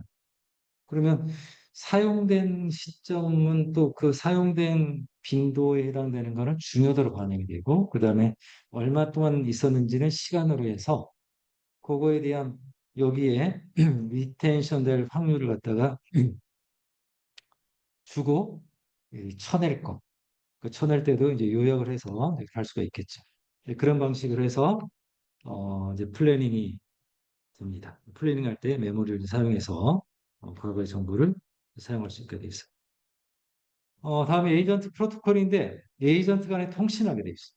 할 수 있도록 만듭니다. 에이전트도 생태계가 구축돼서 사용되는 거예요. 여러 종류의 여러 가지 형태의 에이전트가 있어요. 에이전트는 개별적으로 자율성을 가지고 자기가 하는 일을 해요. 그러니까 단일 에이전트라면 자기가 있고 그 다음에 나머지는 도구로 사용을 합니다. 근데 이제 다중 에이전트가 돼, 멀티 에이전트가 되면 에이전트는 별개로 존재하고 역할이 있어요. 서비스를 제공할 수가 있어요. 그러면 에이전트 간에 어떤 정보를 주고받으면서 더 나은 일을 그냥 할 수 있어야 되죠. 그런 걸로 최근에 만들어진 게 작년에 나왔던 거가 이제 엔트로픽의 MCP. 그 다음에 이제 창의한 분은 에이전트 네트워크 프로토콜에서 AMP라는 걸 했고, 그다음 구글이 올해 에이전트 투 에이전트에서 A2A라는 걸 또 했죠. 여러 가지 에이전트들이 만들어지고. LLM과 에이전트 프로토콜 이제 이제 최근 나온 걸 보게 되면 이제 프로토콜로 이제 본격적으로 나오기 시작한 게 24년부터예요. 몇 개 안 됩니다. 이제 가장 유명한 게 MCP하고 A2A. 그 유명한 거 뭐냐면 사람들이 사용하기 시작한 거. 진짜로 이 도움이 돼? 훌륭한 서비스를 쉽게 만들 수 있네 하는 게 가능해질 거죠. 그래서 이러한 에이전트 프로토콜을 보게 되면 두 가지 형태로 크게 나눌 수가 있는데, 이제 컨텍스트 오리엔티드하고 인터 에이전트. 컨텍스트 에이전트는 LLM 하나가, LLM 에이전트 하나가 다른 녀석을 쓸 수 있도록, 다른 녀석 기능을 확장할 수 있도록 합니다. 이게 범용인가 아니면 특정 도메인에 따라서 정해져 있는가에 따라서 범용으로 되어 있는 게 MCP고, 특정 도메인에서 쓴 게 agent.json 되어 있는 형태의 포맷을 쓰는 거고요. 에이전트들 간의 통신을 하기 위해서 만들어낸 걸로 A2A를 비롯해서 ANP, AITP, ACOMP, ACONP, 아고라 이런 것들이 있죠. 특정 도메인은 이제 분야별로 있는 거예요. 그래서 먼저 이제 컨텍스트 오리엔티드 프로토콜은 에이전트 하나가 다른 것들을 쓸 수 있도록 돼 있어. 그 에이전트는 하나예요. 나머지는 다 불러서 써요. 그렇게 돼요. 그 불렀어야 되는데 얘를 어떻게 불렀을 거냐? 불러쓴 대상이 외부적인 도구도 될 수 있고 데이터 소스도 될 수 있고 API도 될 수 있는데 이걸 그냥 라이브러리처럼 API처럼 해서 그냥 컴파일을 다시 해서 쓰든지 이렇게 그냥 해서 그냥 할 수도 있을 거고 그렇잖아요. 뭐 그런 게 이미 어, 그 랭체인이나 랭그래프에서 그 에코시스템이 만들어졌어요. 거기서 API 함수로 붙일 수 있는 게 무지무지 많아요. 거기 커뮤니티 안, 저기 뭐 에코시스템에 들어가게 되면 포맷을 맞춰서 만들어졌기 때문에 개발자들은 불러 쓰기만 하는 거예요. 저 기능 갖다 불러 쓰기만 하는 거예요. 근데 그런 녀석들은 그냥 API로 그냥 불러 쓴 거잖아요. 근데 그 에코시스템에 들어가지 못한 거 일반 개발자들이 만든 건 할 수가 없잖아요. 또는 그 에코시스템 안에 있지 않은 다른 경쟁하는 에코시스템에 가입돼 들어가 있는 것들은 또 여기 양쪽에 들어간 그 양발을 거칠 수 없는 경우이 그러니까 되게 경직돼 있죠. 근데 이러한 한계를 극복하기 위해서 만든 게 엔트로픽의 MCP. 어, 그 안에 들어있지 않아도 쓸 수 있도록. 그게 기본 아이디어입니다. 그래서 제너럴 퍼포즈에서 컨텍스트 오리엔티드가 하나의 그 에이전트가 다른 서비스들 외부에 있는 것들을 가져다 쓸 수 있도록 하겠다라는 게 기본이. 음. 얘는 뭐에 이제 비교를 하냐면, 그러니까 에이전트가 있는데 에이전트에서 뭔가를 가져다 쓰겠다고 하게 되면 여기에 지금 여기가 나타내고 하는 게 이제 다양한 형태들이 있고요.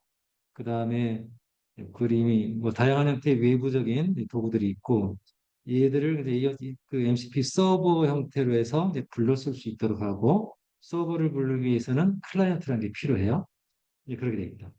이제 클라이언트를 통해서 그러니까 구조가 어떻게 되냐면 호스트하고 클라이언트 서버라는 게 있는데 그 호스트는 그 에이전트예요.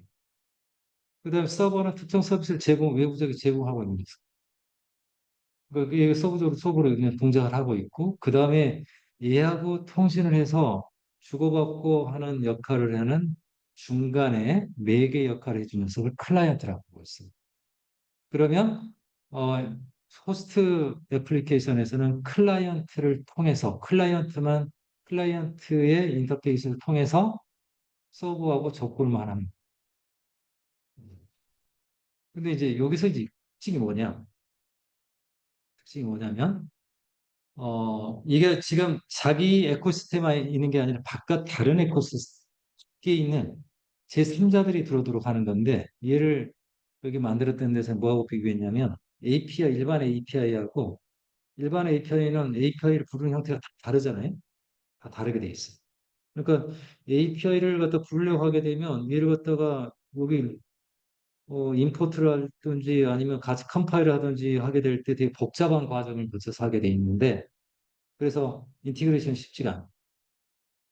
그래서 이제 에코시스템 안에 특정 에코시스템 안에 들어가 있으면 걔들이 만들어놨기 때문에 거기서는 편하게 쓸 수가 있는데 그렇지 않은 것들은 되게 복잡하게 써야 되거든요. 근데 MCP는 뭘 하게 되냐면 특정 서비스를 부를 때는 요거 클라이언트를 통해서 부르면 돼요. 클라이언트 형태를 표준화시켜 놨어. 쓸 수 있는.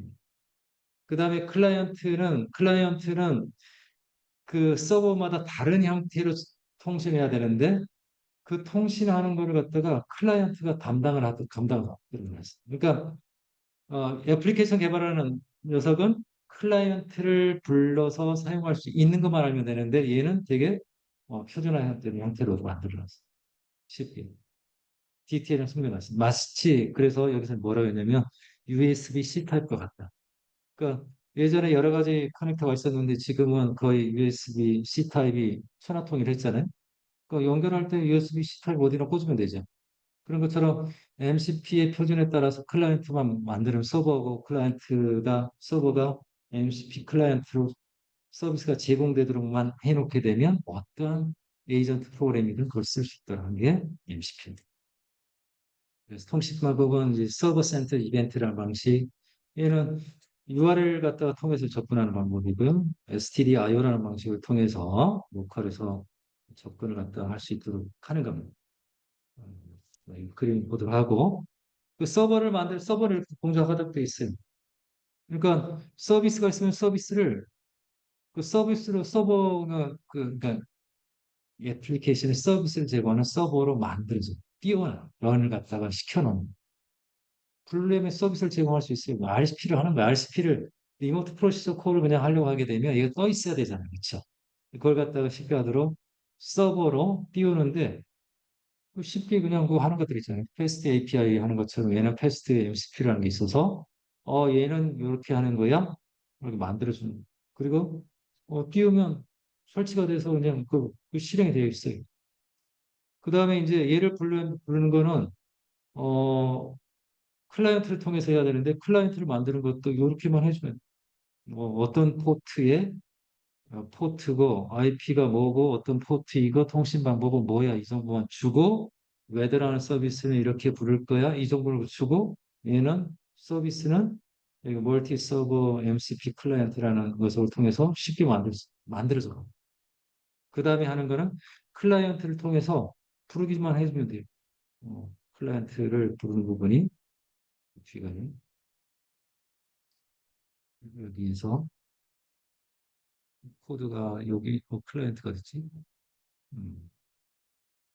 저지가 이제 클라이언트를 불러서 이제 쓰는 거는 아주 간단하게 이제 불러 쓸 수가 있게 되어 습니다. 여기에서 이제 툴을 갖다가 여기 있네 지금. 여기 좀 빠져 있는데 지금 여기 툴 안에 툴스에 해당되는 걸로 뭘 주냐면 여기 이제 세션 연결하게 되면 이 세션에 해당되는 여기 지금 클라이언트 다 세션 있잖아요. 여기 이제 웨더에 되면 웨더에 해당되는 툴을 사용할 수 있는 정보를 넘겨주게 돼 있고 여기 툴스에 들어가 있고 툴스라는 정보를 LLM한테 넘겨줘서 LLM이 웨더에 대한 정보는 걔한테 가서 물어볼 수 있도록 되겠죠. 그 붙이는 건 아주 단순하게 붙일 수 있도록 되겠죠. 그래서 얘가 나온 게 작년 말에 MCP가 나왔는데요. 처음에 나왔을 때 관심을 안 갖다가 커서에서 MCP를 붙이는 기능을 집어넣으면서 사람들이 MCP 서버들을 많이 만들었어요. 누구나 다양한 서비스를 붙일 수 있도록 했고, 그러니까 이제 similarly.ai라는데 서버들을 갖다가 공개를 했어요. 물론 이제 나중에 좋은 거는 과금을 하겠죠. 그래서 이제 오auth 같은 걸로 해서 키를 받고 직권해서 쓸 수 있도록 했는데 이미 이제 7,500개 정도 올라가 계속 늘어나고 있어. 그러니까 7,500개에 500가지의 도구가 있고 그 도구를 누구나 자기 프로그램에서 불러서 쓸 수 있게 돼요. 되게 좋은 기능. 이런 게 되기 때문에 서비스를 만드는 게 아주 쉬워졌죠. 이런 조건이 있고, 이제 에이전트 간의 통신을 하는 프로토콜들도 있어요. 에이전트 간의 통신을 하려게 되면 누가 어떤 일을 하는지 발견할 수 있어요. 찾아야 되죠. 그렇죠? 그 다음에, 필요하면 니고시에이션도 해야 되고요. 여러 가지 일들을 해야 돼. 그리고 일단은 어떤 일을 할 수 있고, 얘가 무슨, 어떻게 호출이 될 수 있는지에 대한 정보가 있어야 되잖아. 이제 그런 걸로 해서 이제 A2A도 있고, AMP도 있고, ACP도 있고, 여러 가지가 있고, 이미 애플리케이션 도메인에서는 그런 것들을 시도를 했죠. 그래서 A2A는 에이전트 간의 통신을 하기 위한 게 목적이. 그리고 에이전트는 내가 무슨 일을 할 수 있고 나를 어떻게 호출할 수 있어 이런 정보가 있어 제공이 돼야 되죠. 밖에 제공이 돼야 되죠. 그 얘를 특정 그 서비스 포트로 해서 여기 보면 특정 서비스에서 .웰론 슬래시 에이전트 .json 파일에다가 에이전트 카드 정보를 제공하게 돼 있어요. 누구든지 이 서비스가 어디 있는지만 알게 되면 거기 포트에 가보면 얘는 서비스 이름이 뭐 무슨 일을 할 수 있고 어떻게 접근하고 한 정보가 다 있어요. 그러면 이 정보에 따라서 해당되는 에이전트를 쓸 수가 있는 거예요. 이렇게 정보를 공개할 수 있도록 되어 있고 이 정보를 사용해서 다른 에이전트를 에게 어떤 요청을 하고 결과를 받을 수 있도록 되어 있어요. 그리고 그게 이제 정해진 에이전트 카드라는 걸 통해서 제공을 하고 그다음에 필요하면 레지스트리를 만들어서 레지스트리에 등록을 하고 찾아볼 수도 있도록 하고요. 또 통신하는 방법도 내고를 하고 그다음에 얘들 간에 에이전트 간에 통신을 하게 되는데 신속하게 할 수도 여러 가지 포맷도 있고 속도도 빨리 할 수 있는 프로토콜도 제공하게 돼 있어요. 그래서 보게 되면 에이전트들은 에이전트 카드를 통해서 정보를 제공하죠. 그다음에 그 정보를 보고 이 해당되는 에이전트를 갖다가 이제 불러서 쓸 수 있도록, 호출해서 쓸 수 있도록 하는 규약과 프레임워크를 제공하는 게 A2A예요. 그래서 A2A는 에이전트 간의 통신이고요. MCP는 에이전트가 다른 도구를 쉽게 불러서 쓸 수 있도록 해당되는 프레임워크에 있지 않은 것도 쉽게 불러서 쓸 수 있도록 하는 거예요. 근데 이제 MCP하고 A2A는 그러면 아예 별개냐? 어떤 거 구현할 때는 MCP로 할 수가 있어요. MCP로 하게 되면 그냥 서버 띄워놓고 이제 접근해서 그 호출해서 결과를 받아가는 그 RCP 하듯이 쓰는 거고. 그 다음에 걔를 갖다가 에이전트처럼 정보도 제공하고 마찬가지로 뭔가 액션을 취하고 다른 인터랙션을 할 수 있도록 도구를 갖다가 확장을 시켜놓으면 그 에이전트가 되는 거죠. 근데 프로토콜 뭘 써서 구현하는 건 별개이지. 그러니까 하나의 서비스를 MCP 서버로 이제 구현해 놓을 수도 있고요. 또는 그 에이전트로 만들어서 서비스를 할 수도 있는 거죠. 그래서 형태가 다르긴 하지만 두 개가 결합돼서 사용이 될 수가 있고. 근데 이제 원격에 있거나 이렇게 하게 되는 경우에 물론 MCP에서 원격에 있는 것도 할 수가 있어요. 근데 이제 두 개의 역할이 좀 다르고 멀티 에이전트 시스템으로 뭔가를 구현한다면 A2A에 해당되는 게 좋을 거고요. 또 그래서 이 관련돼서 2024년부터 작년부터 계속 연구가 되고 있어요. 연구가 되기 시작한 게 작년부터 제대로 이제 이야기가 되고 좋은 게 나온 지가 AMP라는 것도 있어요. 센트럴 서버가 있는 게 아니라 디센트럴라이즈 된 형태로 돼 있고 레이어를 갖다가 세 개로 그냥 구성을 해서 이와 같이 하고 있는데 뭐 피어로 에이전트를 그냥 구현할 수 있도록 돼 있다는 것도 있고요. ACP라는 것도 있어요. 에이전트 커뮤니케이션 프로토콜에서 이런 방법들도 있고 아고라라고 하는 방법도 있는데 동적인 환경에 어댑티브하게 동작하는. 그래서 여기에서는 프로토콜 다큐멘트라는 걸 통해서 하게 돼 있고요. 장단점들이 있습니다. 크게 보면 컨텍스트 오리엔티드하고 인터 에이전트인데 컨텍스트 오리엔티드는 에이전트 하나에서 여러 가지 다른 도구들을 쉽게 사용할 수 있도록 하는 걸 효과적으로 하는 거고 A to A 같은 인터 에이전트 말 그대로 에이전트 간의 통신을 피어 투 피어로 같은 위상 에이전트이기 때문에 그렇게 하는 거고 이제 통신 방법들 스케일러빌리티 뭐가 더 좋은지 여러 가지 장단점이 있습니다. 시간이 많이 가고 있는데 더 빨리 하도록 하겠습니다. 에이전트의 통시, 학습을 하게 되면 강학습이, 그러니까 멀티 에이전트 간의, 그러니까 단일 에이전트가 아니라 단일 에이전트의 학습은, 물론 이제 단일 에이전트에 대해서 행동에 관련된 부분은 이제 강학습을 할 수도 있어요. 근데 보통은 멀티 에이전트에서의 강학습이에요. 그러니까 멀티 에이전트 강학습이라는 게 액션을 취하고 그다음에 리워드를 받는 게 기본이잖아요. 그 다중 에이전트 당연히 그렇게 돼 있는 거지. 그렇기 때문에 다중 에이전트 형태로 포뮬레이션을 해서 강화학습을 하는 이제 그런 연구들이 지금까지 많이 진행이 되어 왔어요.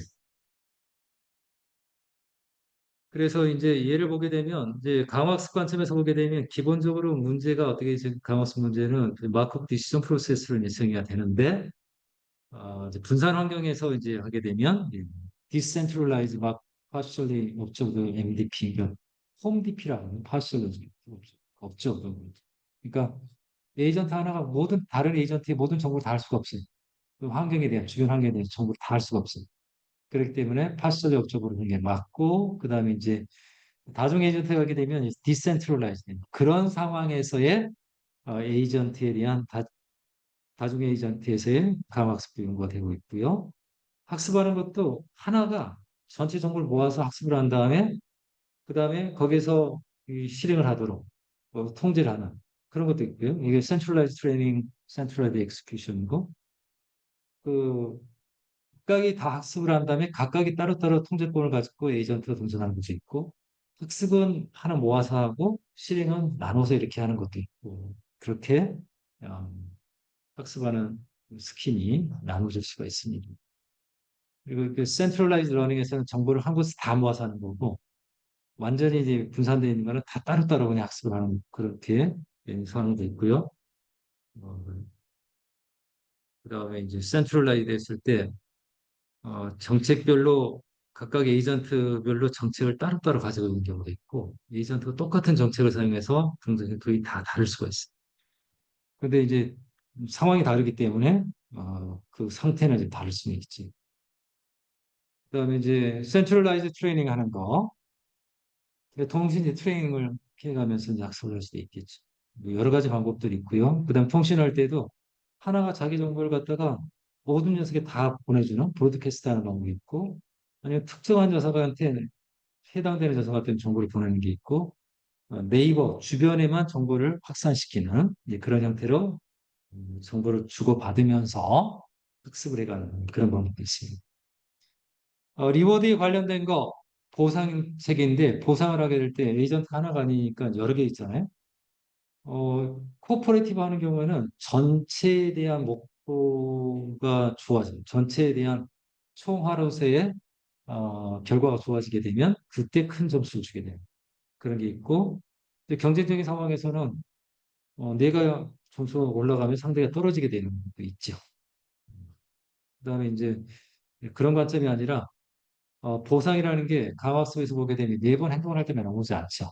그래서 이제 행동을 할 때마다 보상에 대한 정보를 어떻게든 만들어줄 수 있는 형태로 댄스 피드백 시그널이라고 하는데요. 네, 그렇게 하는 방식도 있고요. 코디네이션을 할 때, 협의에 이르게 될 때, 각각의 에이전트가 별도로 동작을 하면서 하는 게 있고, 학습을 하는 게 있고, 그다음에 이제 모델을 만들어서 내가 이렇게 하면 상대는 뭘 하겠지, 이제 그 정보를 보고, 판단을 할 수 있도록 이렇게 하는 경우도 있고요. 계층적으로 해서 더 높은 수준에서 이제 판단을 하고 조정을 하는 그런 경우도 있습니다. 강화수의 문제이긴 하지만 크레딧 어사이먼트 결과가 나왔을 때 어떤 행동이 그 결론에 이르는데 영향을 줬는지 이게 쉽지가 않죠. 그래서 이제 일을 조각조각 나누어서 리워드를 갖다가 조각조각 태스크에 대한 결과로 주기도 하고요. 아니면 전체적으로 평균에 갖고 하는 마지널리제이션이라고 미인필드라고 부르기도 하고 그런 방법도 있고 또는 이제 인버스 리인포스먼트 러닝에서 음, 어떤 이제 데몬스트레이션 같은 걸 보고 왜 언제 이렇게 왜 이렇게 했는지 이 정보를 갖다가 얻어내도록 점수가 몇 점짜리는 이렇게 행동하는 거야. 이런 걸 보고 이제 모델을 만들어내는 그러한 접근 방법도 있습니다. 스테이셔너리 하지 않다. 계속 상황이 바뀌어간다. 그러면 이동하는 목표를 쫓아가는 거잖아요. 무빙 타겟 문제가 생기는 거다. 얘를 어떻게 할 거냐? 학습을 할 때 옛날 데이터를 그대로 학습을 하게 되면 엉뚱한 일을 하잖아요. 시간이 지나가면서 메모리를 어떻게 관리하냐면 decay 사라지는 거예요. 그거에 맞춰서 최근 거에 대해서는 강력히 더 커지도록 하고 또는 과거 거는 낮게 한다든가 이런 것도 있고요. 그다음에 이제 트레이닝하는 스킴도 있고 메탈러닝 하는 부분도 있고 스케일링하는 거 관련돼서 많아지면 어떻게 하지? 뭐 지식을 갖다가 이전 정보를 갖다가 다음에 사용할 수 있도록 한다든가 이런 방법도 있고요.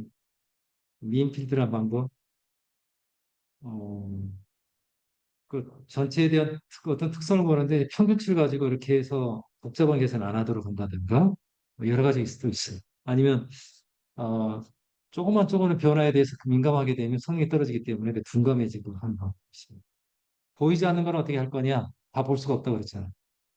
그러니까 이제 파실력적으로 한 마크업 디시전 프로세스가 되는데 그거에 대한 문제를 다루는 거, 메모를 다루는 거. 세이프티 관련돼서 여러 가지 있어요. 이게 인공지능 시스템도 소프트웨어잖아요. 그 소프트웨어의 다양한 부분에 있어서의 문제들이 있다. 여기 보면 툴에 대한 툴을 갖다 이상하게 만드는 툴을 썼는데 얘가 나쁜 일을 또는 성능이 떨어지는 일을 할 수가 있어요. 메모리가 있는데 메모리에 이제 이력을 관리하게 되는데 메모리 이상한 걸 갖다 남아있도록 해서 뭔가 만들어줄 수도 있고 다른 에이전트를 공격할 수도 있고 환경에 대해서 환경의 대응이 이상해지도록 만들 수도 있어요. 그래서 툴, 메모리, 환경, 다른 에이전트 통신에 또 개입을 해서 문제를 일으킬 수도 있죠. 그러니까 보안 프로토콜도 이제 이야기가 되기 시작하고 있고요. 그 다음에 이러한 에이전트 시스템 만드는 거 대표적인 랭그래프, 랭체인 가지고도 기본적으로 이제 LLM 모델을 쓸 수 있도록 리액트 보죠. 리저닝 액트 하는 거는 이미 제공되고 있죠. 근데 에이전트가 동작하는데 랭체인은 그야말로 체인이 순서대로 하는 것만 이야기하고 있는데 뭐 여러 가지 브랜치를 나누어서 결과들이 통합되고 이런 것도 생각할 수가 있잖아요. 그런 걸 잘할 수 있는 게 랭그래프예요. 그러니까 이렇게 그냥 작성하게 되면 랭그래프 환경에서 이렇게 그래프 구조를 보여줍니다. 얘가 뭐 하고 좀 시작하고 나면 에이전트가 띄우고 툴을 부르고 뭐 끝난다. 뭐 이렇게 되는 것도 있고 그래서 환경은 되게 친근하게 되어 있습니다. 랭그래프뿐만 아니라 프로 AI도 있고요, 오토젠도 있고, 레이전트도 있고, 오토 GPT라는 것도 있고, 시멘틱 커널이요. 그러니까 지금은 이제 다양한 도구들이 만들어지고 있고, 또 이제 특징들이 조금씩 있죠. 그 다음에 에이전트에 대한 평가도 하게 돼요. 에이전트가 얼마나 잘하지? 에이전트가 거품인가? 그냥 비즈니스를 위한 언어인가? 용어인가? 이렇게 생각할 수도 있어서 사람들이 에이전트 시스템이 만들어진다, 새로운 방식이 만들어진다 그러면 걔가 얼마나 잘하는지 벤치마크를 만드는 거죠.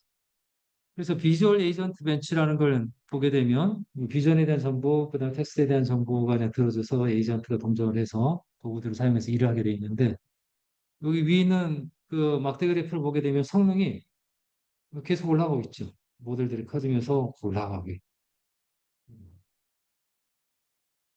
그 다음에 리벤치라는 것도 있는데 리벤치들 봐도 최근에 많이 올라가고 그래서 점점 이 성능이 올라가고 있다. 정말 그냥 가짜가 아니라 말뿐만 아니라 진짜 할 수가 있다. 이것들을 보여주고 있고 이런 걸 갖다 평가할 수 있는 문제를 만들어내는 사람들이 있잖아요. 문제를 잘 만들면 문제가 뭔지 기술도 잘 할 수 있기 때문에 사실 그런 사람들이 AI, LLM, 에이전트 이런 것들을 잘 사용하는 사람이라고 할 수가 있습니다. 여기까지 해서 오늘 그 2시간가량 했는데요. 좀 길었습니다. 이상으로 해서 시간을 마치도록 하겠습니다.